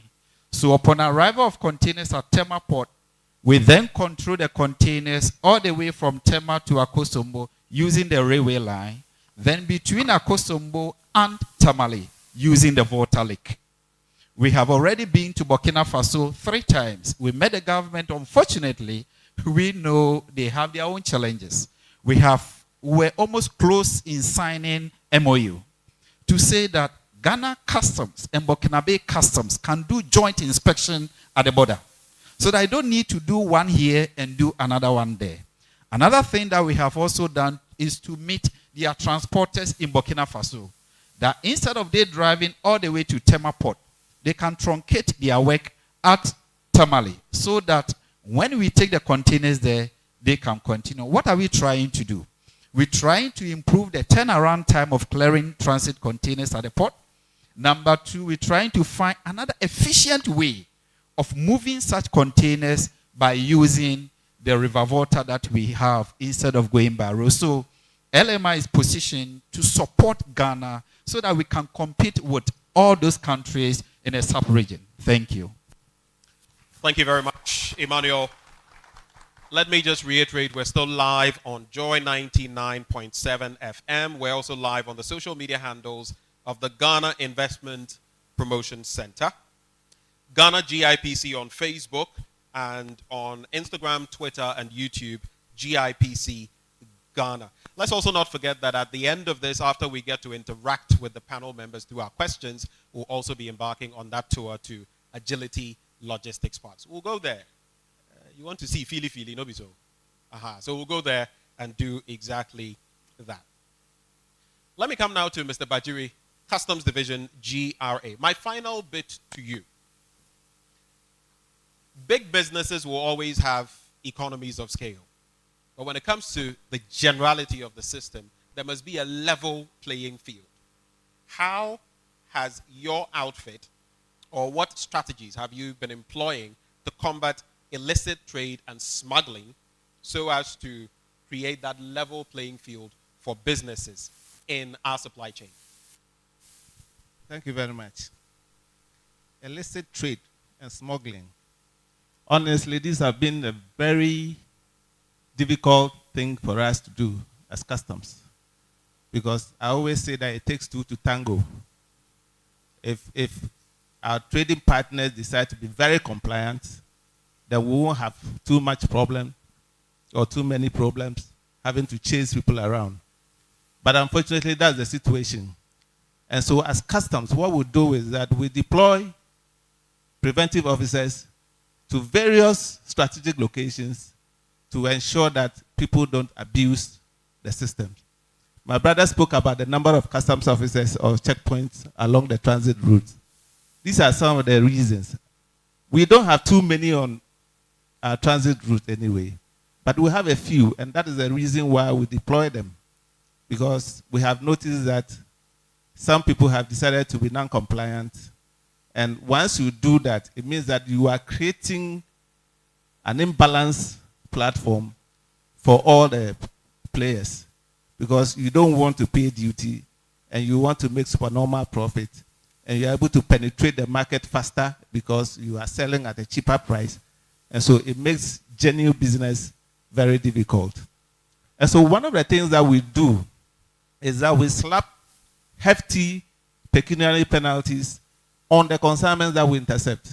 And so if you bring your goods and you fail to pay the duty and we intercept, you will have to pay the duty and still pay pecuniary penalty. And this is to deter people from engaging in smuggling activities. We also use the advanced information system where we get to know the kind of consignment you are bringing even before they arrive in the country. So we are able to properly profile the items and find out if those products may contain some items that are illicit, or maybe there are some other issues with them, so that we take the necessary steps to address those issues as soon as the consignment arrives. We also would want to appeal to the general public and our trading partners that the tax is too huge for customs alone to handle. And so if we want to achieve equity on the market, then we must be prepared to ensure that those who are breaking the rules are brought to book. They must expose them. And so we have an informant system, a reward system, that allows people who give us information on some of those activities to be given some money after the duties have been collected. So this is just a few of the things that we do to ensure that there's a level playing field for all traders. Very good. Just on that last point you made, so for any such informants, how do they get in touch with the Customs Division? Is there a short code? Is there a way they can reach out? Yes, yes. I don't really have it here, but I will make it available. There's a way you can reach customers. Thank you very much, Mr. Bajiri. Let me quickly get to the AGI now. Jonam, earlier you were telling me about government and taxes being slapped on certain goods, left, right, center, if you like. And you also made mention of advice. What recommendations at this point would you have for government in terms of promoting FDI in industries that are on or part of Ghana's supply chain? And I'll add the second one. How then can the AGI facilitate that collaboration and knowledge sharing among its members to foster same? Great. Did you get the questions? Yes. All right. Okay.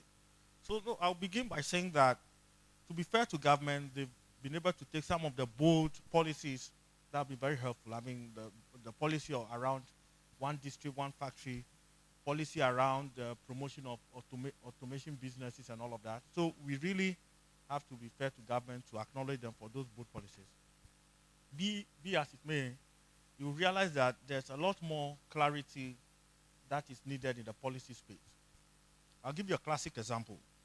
If you were, if GIPC CEO sitting in front of an investor in London and asking him to come and invest in the area of rice, for example, the investor looking at Ghana and Nigeria would go to Nigeria, would not come to Ghana.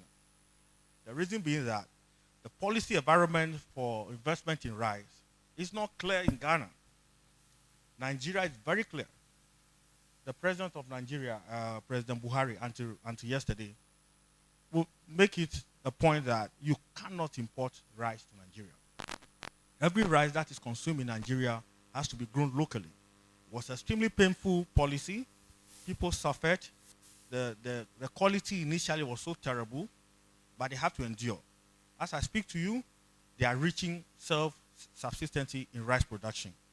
I've known people, farmers, that moved all the way from Harare in Zimbabwe and relocated to Nigeria so that they can be involved in rice farming. In Ghana, we import rice. In another breath, we are asking people to come and invest in rice. What exactly are we communicating? It's very confusing. So what we are asking for in AGR is a clarity of policy. Let's be clear. Once you are clear, your work will be so simple, Mr. CEO of GIPC. So clarity of policy. It is also important to mention that to achieve development, really, and to be very effective in competing it after, we have to really develop local industry. A lot is said about it, but we need to put things in action. Most of our raw materials we import. At the port, you pay all of these taxes, as I mentioned, on importing raw materials that we are just going to be using to produce. It's really hard.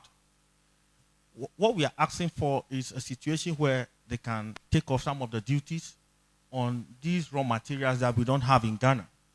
So that way it will be easier to be more productive in producing in Ghana. Because the cost of production in Ghana is so high, you know that. And in the aftermarket, we'll be competing on prices. It's as simple. It's not about whether you are Ghana or you have headquarters or anything. It's your price and how good the quality of the product are. So we're saying that let's make some of these taxes on raw materials be taken off. You know, the VAT bill is really too high. We're asking that they should look at the calculation and make sure that there's a deliberate focus on promoting local production and local industrialization. That way we can achieve what we want. So now let me interject briefly. Oftentimes when we talk about these things, we say something is not working. What is your proposal? What would be a good percentage for you as far as VAT is concerned? Okay. So currently, if you are calculating VAT, they add the basic VAT, 15%. Plus, so let's say if the cost of the good is 100 cedis. They will add the 15% before they calculate the 6% on the total, which before, prior to 2017, you add all of them and just take it off. So that 6% of straight levy is what we're asking for. So let's look at the recalculation of the VAT. Just do that for us. It's so simple. But I was just going to say before you come in about power. You realize that Ghana is the only country in the world, or one of the few countries in the world, that the industry pay more electricity bill than domestic users. I would rather want to have light at my workplace than at home, because we need power to produce. 30% or so of the entire production cost is power. So it's very significant.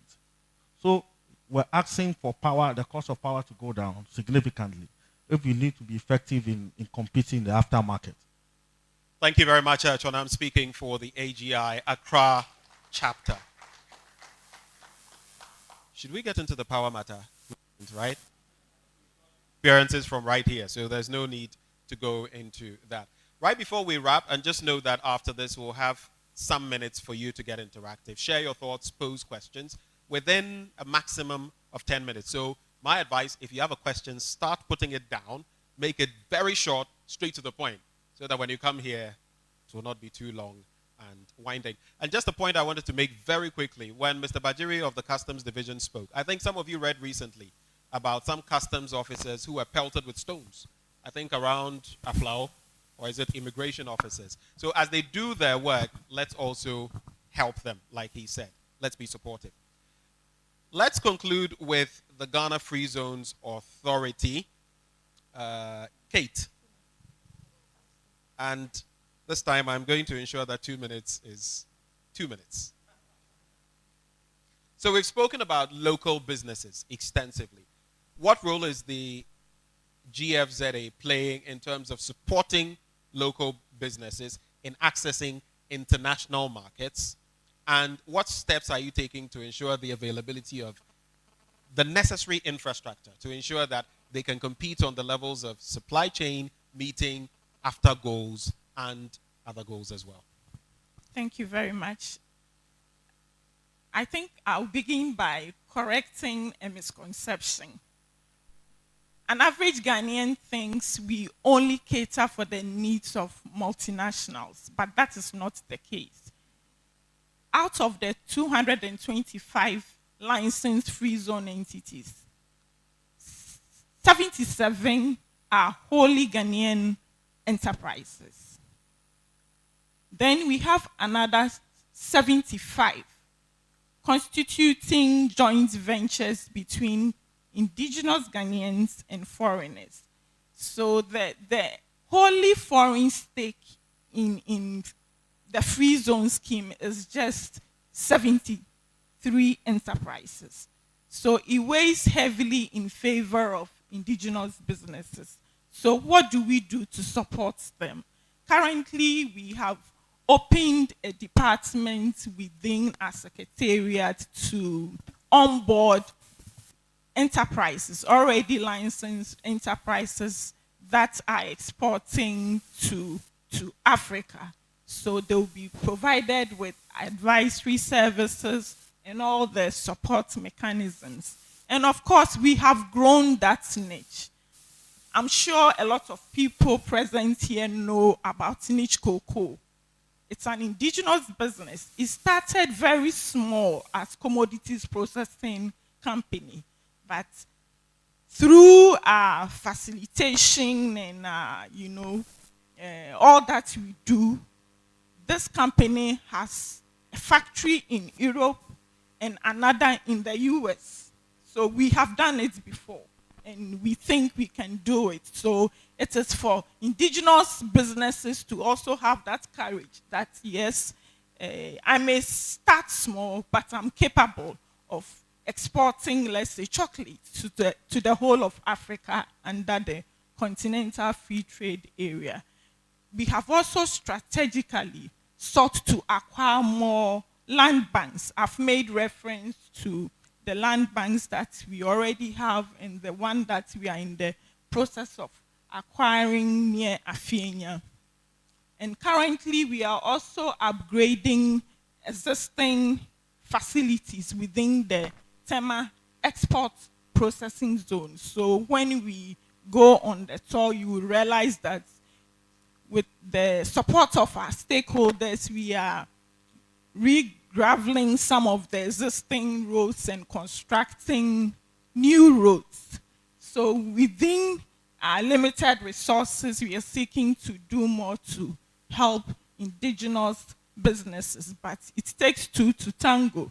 So as a government agency, we would put in all the schemes, but it is for indigenous businesses to take advantage of that scheme. And we have our sister agency, GEPA. They really support small businesses. They help them with their, products from inception. So between the two of us, we've done a lot for indigenous businesses. I hope I've stayed within the 2 minutes. Thank you. Thank you very much. Please, ladies and gentlemen, let's put our hands together for our panel members.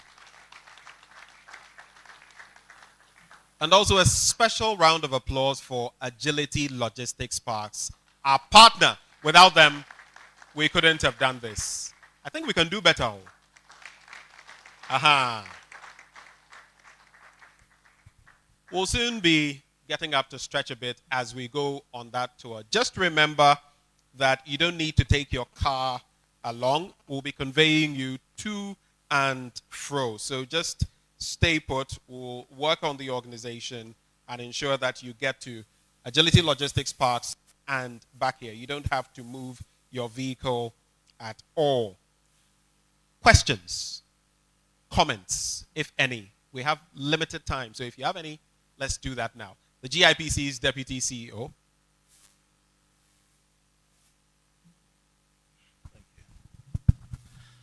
Thank you very much.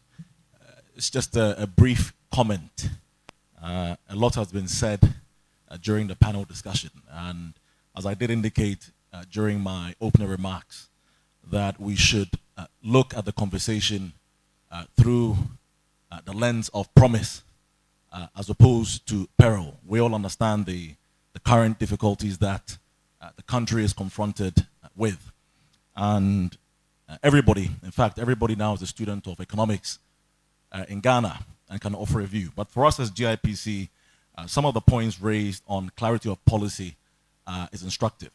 We use our advocacy powers to ensure that government is communicating the right messages to the international investor community as well as domestic investors.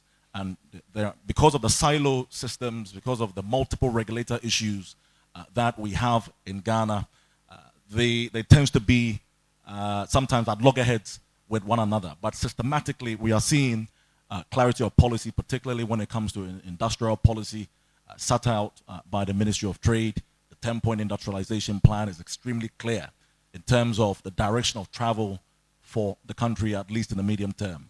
The Ghana Cares Obatampa program has anchor sectors and has clear objectives in terms of mobilizing certain thresholds of capital to be able to transform the sectors. The point that I was hoping will be raised, which perhaps was glossed over, is on the issue of localization. Again, as I did indicate during my remarks, GIPC is always at loggerheads with itself in terms of attracting foreign direct investment that comes into the country, which also lends itself to certain constraints when it comes to legislative instruments by regulators that have an interest to boost local production and participation within the sectors. I think it's an area that collectively we can all advocate with the industry regulators to have predictability and, frankly, an approach which will work for all parties in the conversation. The last point that I also want to mention is that GIPC has an aftercare division. I think the head of aftercare is here. I think I saw her. The aftercare division understands that in the investment cycle, issues will crop up. And yes, we do not have the binding powers on other agencies, but what we do have is the summoning power to ensure that we can resolve issues in a constructive way possible. And all of this is to stem investor disputes and to ensure that there's clarity in the conversations that bring capital to Ghana. Lastly, I should say that the macro picture is improving. Since the first tranche of the IMF disbursement came in, we have seen some movement in a positive direction. The external position has improved. Hopefully, we will tackle the balance of payments issues. We will have support for the fiscal budget this year. And importantly, the currency is also stabilizing. So please, let us continue to have faith in the policies. Restoration and reform and sound financial management is at the heart of the IMF program. Of course, there will be some haircuts and difficulties in the near term, but ultimately that difficulty within the next two to 3 years should elevate the discourse and restore Ghana to its rightful position as the desirable destination for capital in West Africa. Thank you very much.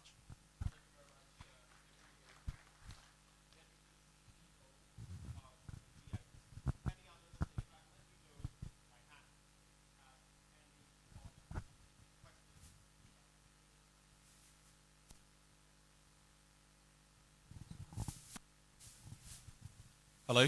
Can you now? All right. So if you have any question, let me know now or pass a comment. So you? Yeah. Who else? Other one here. That's 2. Any others? Last call.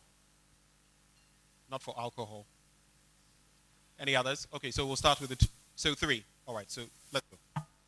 Okay. I'm Michael Bozombo, CEO of Petrosol Ghana. I would like to say that it is great as a country for us to want to be attracting foreign direct investment.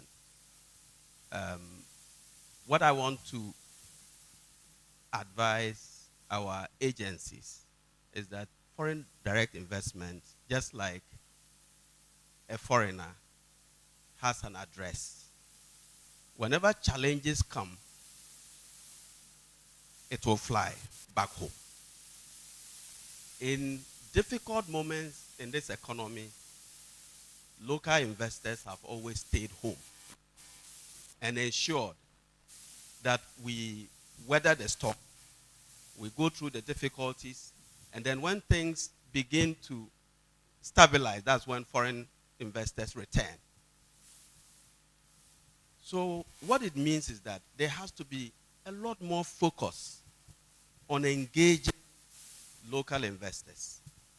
Yes, it is great to throw out the numbers. Sometimes they are just numbers, but when you go to the quantum, they don't even make up to about 20%. So my advice is that in these difficult times, there should be a lot more engagement. GIPC should reduce foreign trips and spend more time with indigenous businesses. The same with Free Zones Board. Don't wait for us to come to you. Much as we will come, we have business associations. Let there be regular engagement with us. And then throw up those opportunities for us to take advantage of. Thank you. Thank you very much. So let's restrict the questions or comments to about a minute if we can. But the Free Zones is an authority now. So just to, I thought give it to the lady first at the table, but since you brought it here, let's go. My name is Uriel Markwe from LMI Land Investments, developers of Dawa Industrial Zone. So my question is to either GIPC or Ghana Free Zones can answer that. As part of the communication that we are getting from a lot of investors that we want to attract to Dawa Industrial Zone, we getting the details that the Free Zones benefits, like the 10 years tax-free holidays, etc., will be reviewed. And some investors are shying away because of such details that are flying about. So I want to confirm whether this policy, the incentives that you provide, is going to remain the same, medium term to long term. And then my second question is to Agility. You spoke about providing funding for local parties who want to go into the supply chain management. I want to understand your timelines and also whether you are going to provide the funding directly yourself, or it's going to be a side where you introduce the companies to your funding partners? How is it going to operate? Thank you very much. I would suggest that we hear from the lady as well. We have just about 4 minutes from the, so let's hear from her. The answers, if there is enough time, I can do the last gentleman. If. All right. Okay. Good afternoon, everyone. I'm here from the humanitarian sector, specifically in food. So I'm kind of interested to hear from Agility whether there are any plans around the development of storage for food, silos, proper cold or steel, other kinds of storage for cereals, pulses. Reason being, a hungry man is an angry man, and while Ghana in and of itself may not be very hungry, there is the opportunity to buy food in Ghana for the Sahelian regions so that we don't have the spillover effects of everything that's happening in the Sahel. That's one. Two, development of cold storage. I think Ghana has a very aggressive agenda for what they want to do in production, especially around poultry, and I think even some areas around fish. So what is the plan, if any, in Agility for cold chain? And finally, Africa Free Trade. What are you doing to practically lift the non-tariff barriers that are in the region? And finally, Ms. Kate from Free Zone, thank you. One of our suppliers has recently applied for, an indigenous supplier has recently applied for a license and are in the process of being granted. We appreciate that. Thank you. Thank you very much for those comments. Just a quick bit on something she said. You would notice that per the Ghana Statistical Service, a lot of people on the back of COVID, among others, have slipped into multidimensional poverty right here in Ghana. If you've been following the GSS reports, there are also reports that food security in the sub-region, West Africa, not just Ghana. So pertinent questions she raised as well. Let's hear from Agility and then. So I will answer your question related to the cold chain and your question at the same time. So when I mention about we are a solution-driven company in terms when it comes to industrial parks and building industrial units and international platform, is if a company comes to us and they want to build something related to their business, whether it's cold chain or whether it is related to assembly line or a factory, we have the ability to fund it in a way that we will build it according to their spec. We call it as build to suit, and then we will incorporate the funds into the lease. So we will have a long-term lease, let's say 10 to 15 years, where we will build it for you and will incorporate the pricing into the lease, so you'll have a long-term lease with us. So in a way, we will be acting like a bank with no interest, and this is where I went back to your collaterals. So we will support such businesses, whether they are SMEs or MNCs, by doing a build-to-suit for them. So yes, we can build cold chain stores for the food, depending on your specs. You can approach us. And yes, we will fund build-to-suits for whatever the type of units they want. Yeah. On to the next one. I think mentioned. GIPC. Right. Thank you. Very briefly on that point, please. Yes, I think it was mentioned in passing in the 2023 budget statement that the incentive regime may be reviewed, but as we speak, it hasn't. And as management, we have not received any documentation to that effect. So I take it that it won't be reviewed downwards. Thank you.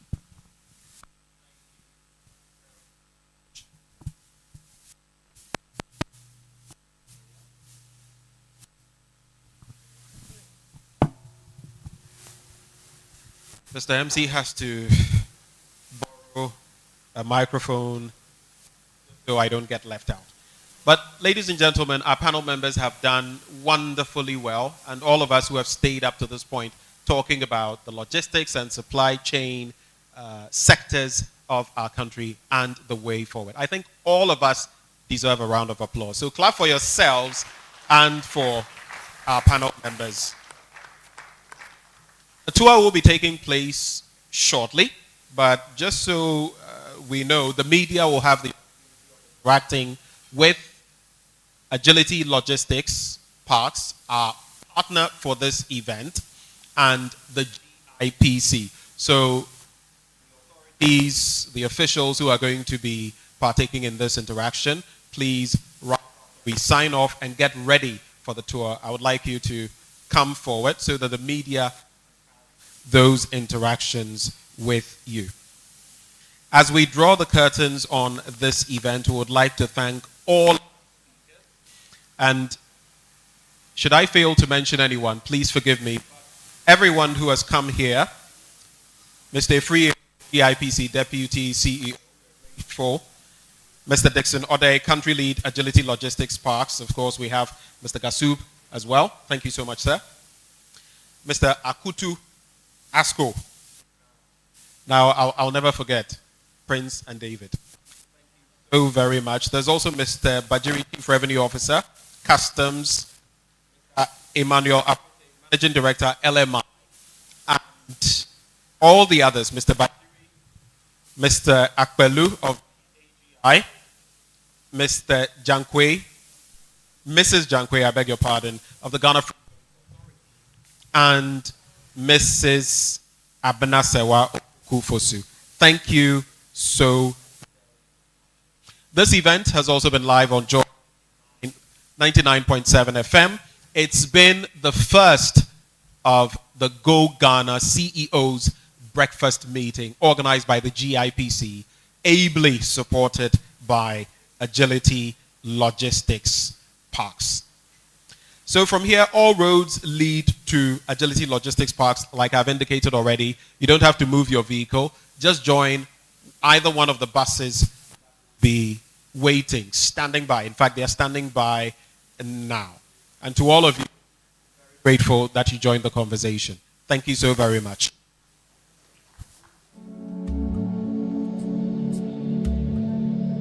Currently hosting the Secretariat of African Continental Free Trade Area Agreement, Ghana has officially become the commercial and trade hub of Africa. The country occupies a top spot in West Africa, providing investors an enabling business environment backed by strong economic fundamentals, dynamic policies, and political stability.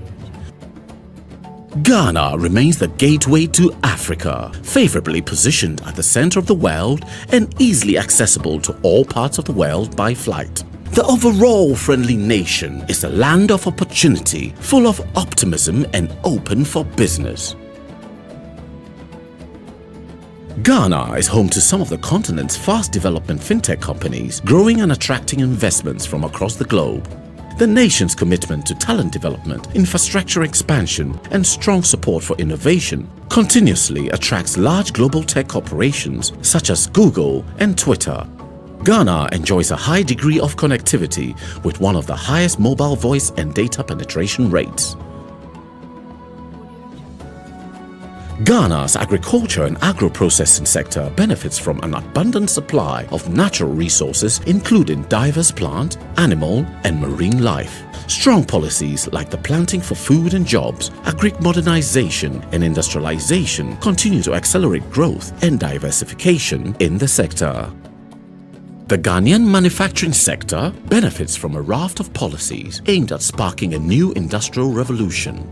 The new automotive policy has seen the offering of an automobile hub with renowned car makers such as VW, Toyota, Sinotruk, and others assembling vehicles locally. Meanwhile, the One District, One Factory initiative, coupled with a friendly business environment, has led to the rapid setup and expansion of factories across the country. Ghana is one of the world's minerally rich sites. It ranks first in Africa for gold mining and 7th globally. with large deposits of bauxite, diamond, and manganese are also extracted in Ghana. Ghana is set to become the first West African lithium producer with an estimated production of 2 million tons per annum.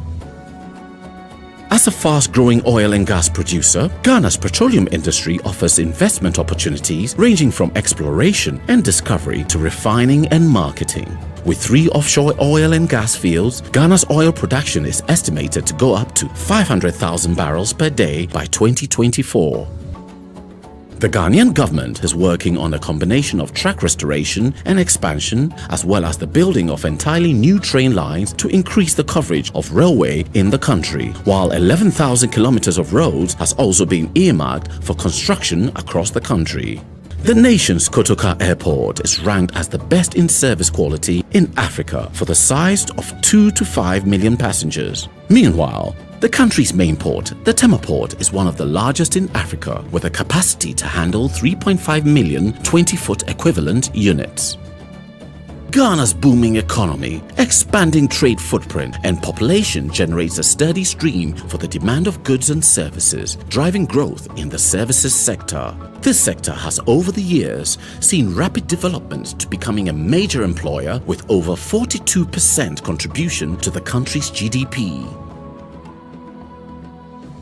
Ghana entices visitors from all walks of life with some of the world's most historic forts, delectable cuisine, beautiful beaches, and diverse culture. The successes chalked in the year of return has made Ghana a top travel and investment destination for Africans in the diaspora. Ghana's creative industry ecosystem is one of the most innovative, cost-effective, and talented on the continent. The nation's creative art portfolio is undeniably diverse, cutting across music, art, film, and fashion. The industry has taken an added significance as the work of artists become more visible to the world. Ghana's healthcare sector is rapidly evolving thanks to significant infrastructure investment, increased insurance coverage, and growing private sector developments. Zipline, a medical drone delivery company, has stepped in to help meet the immediate needs of communities and healthcare specialists in rural areas.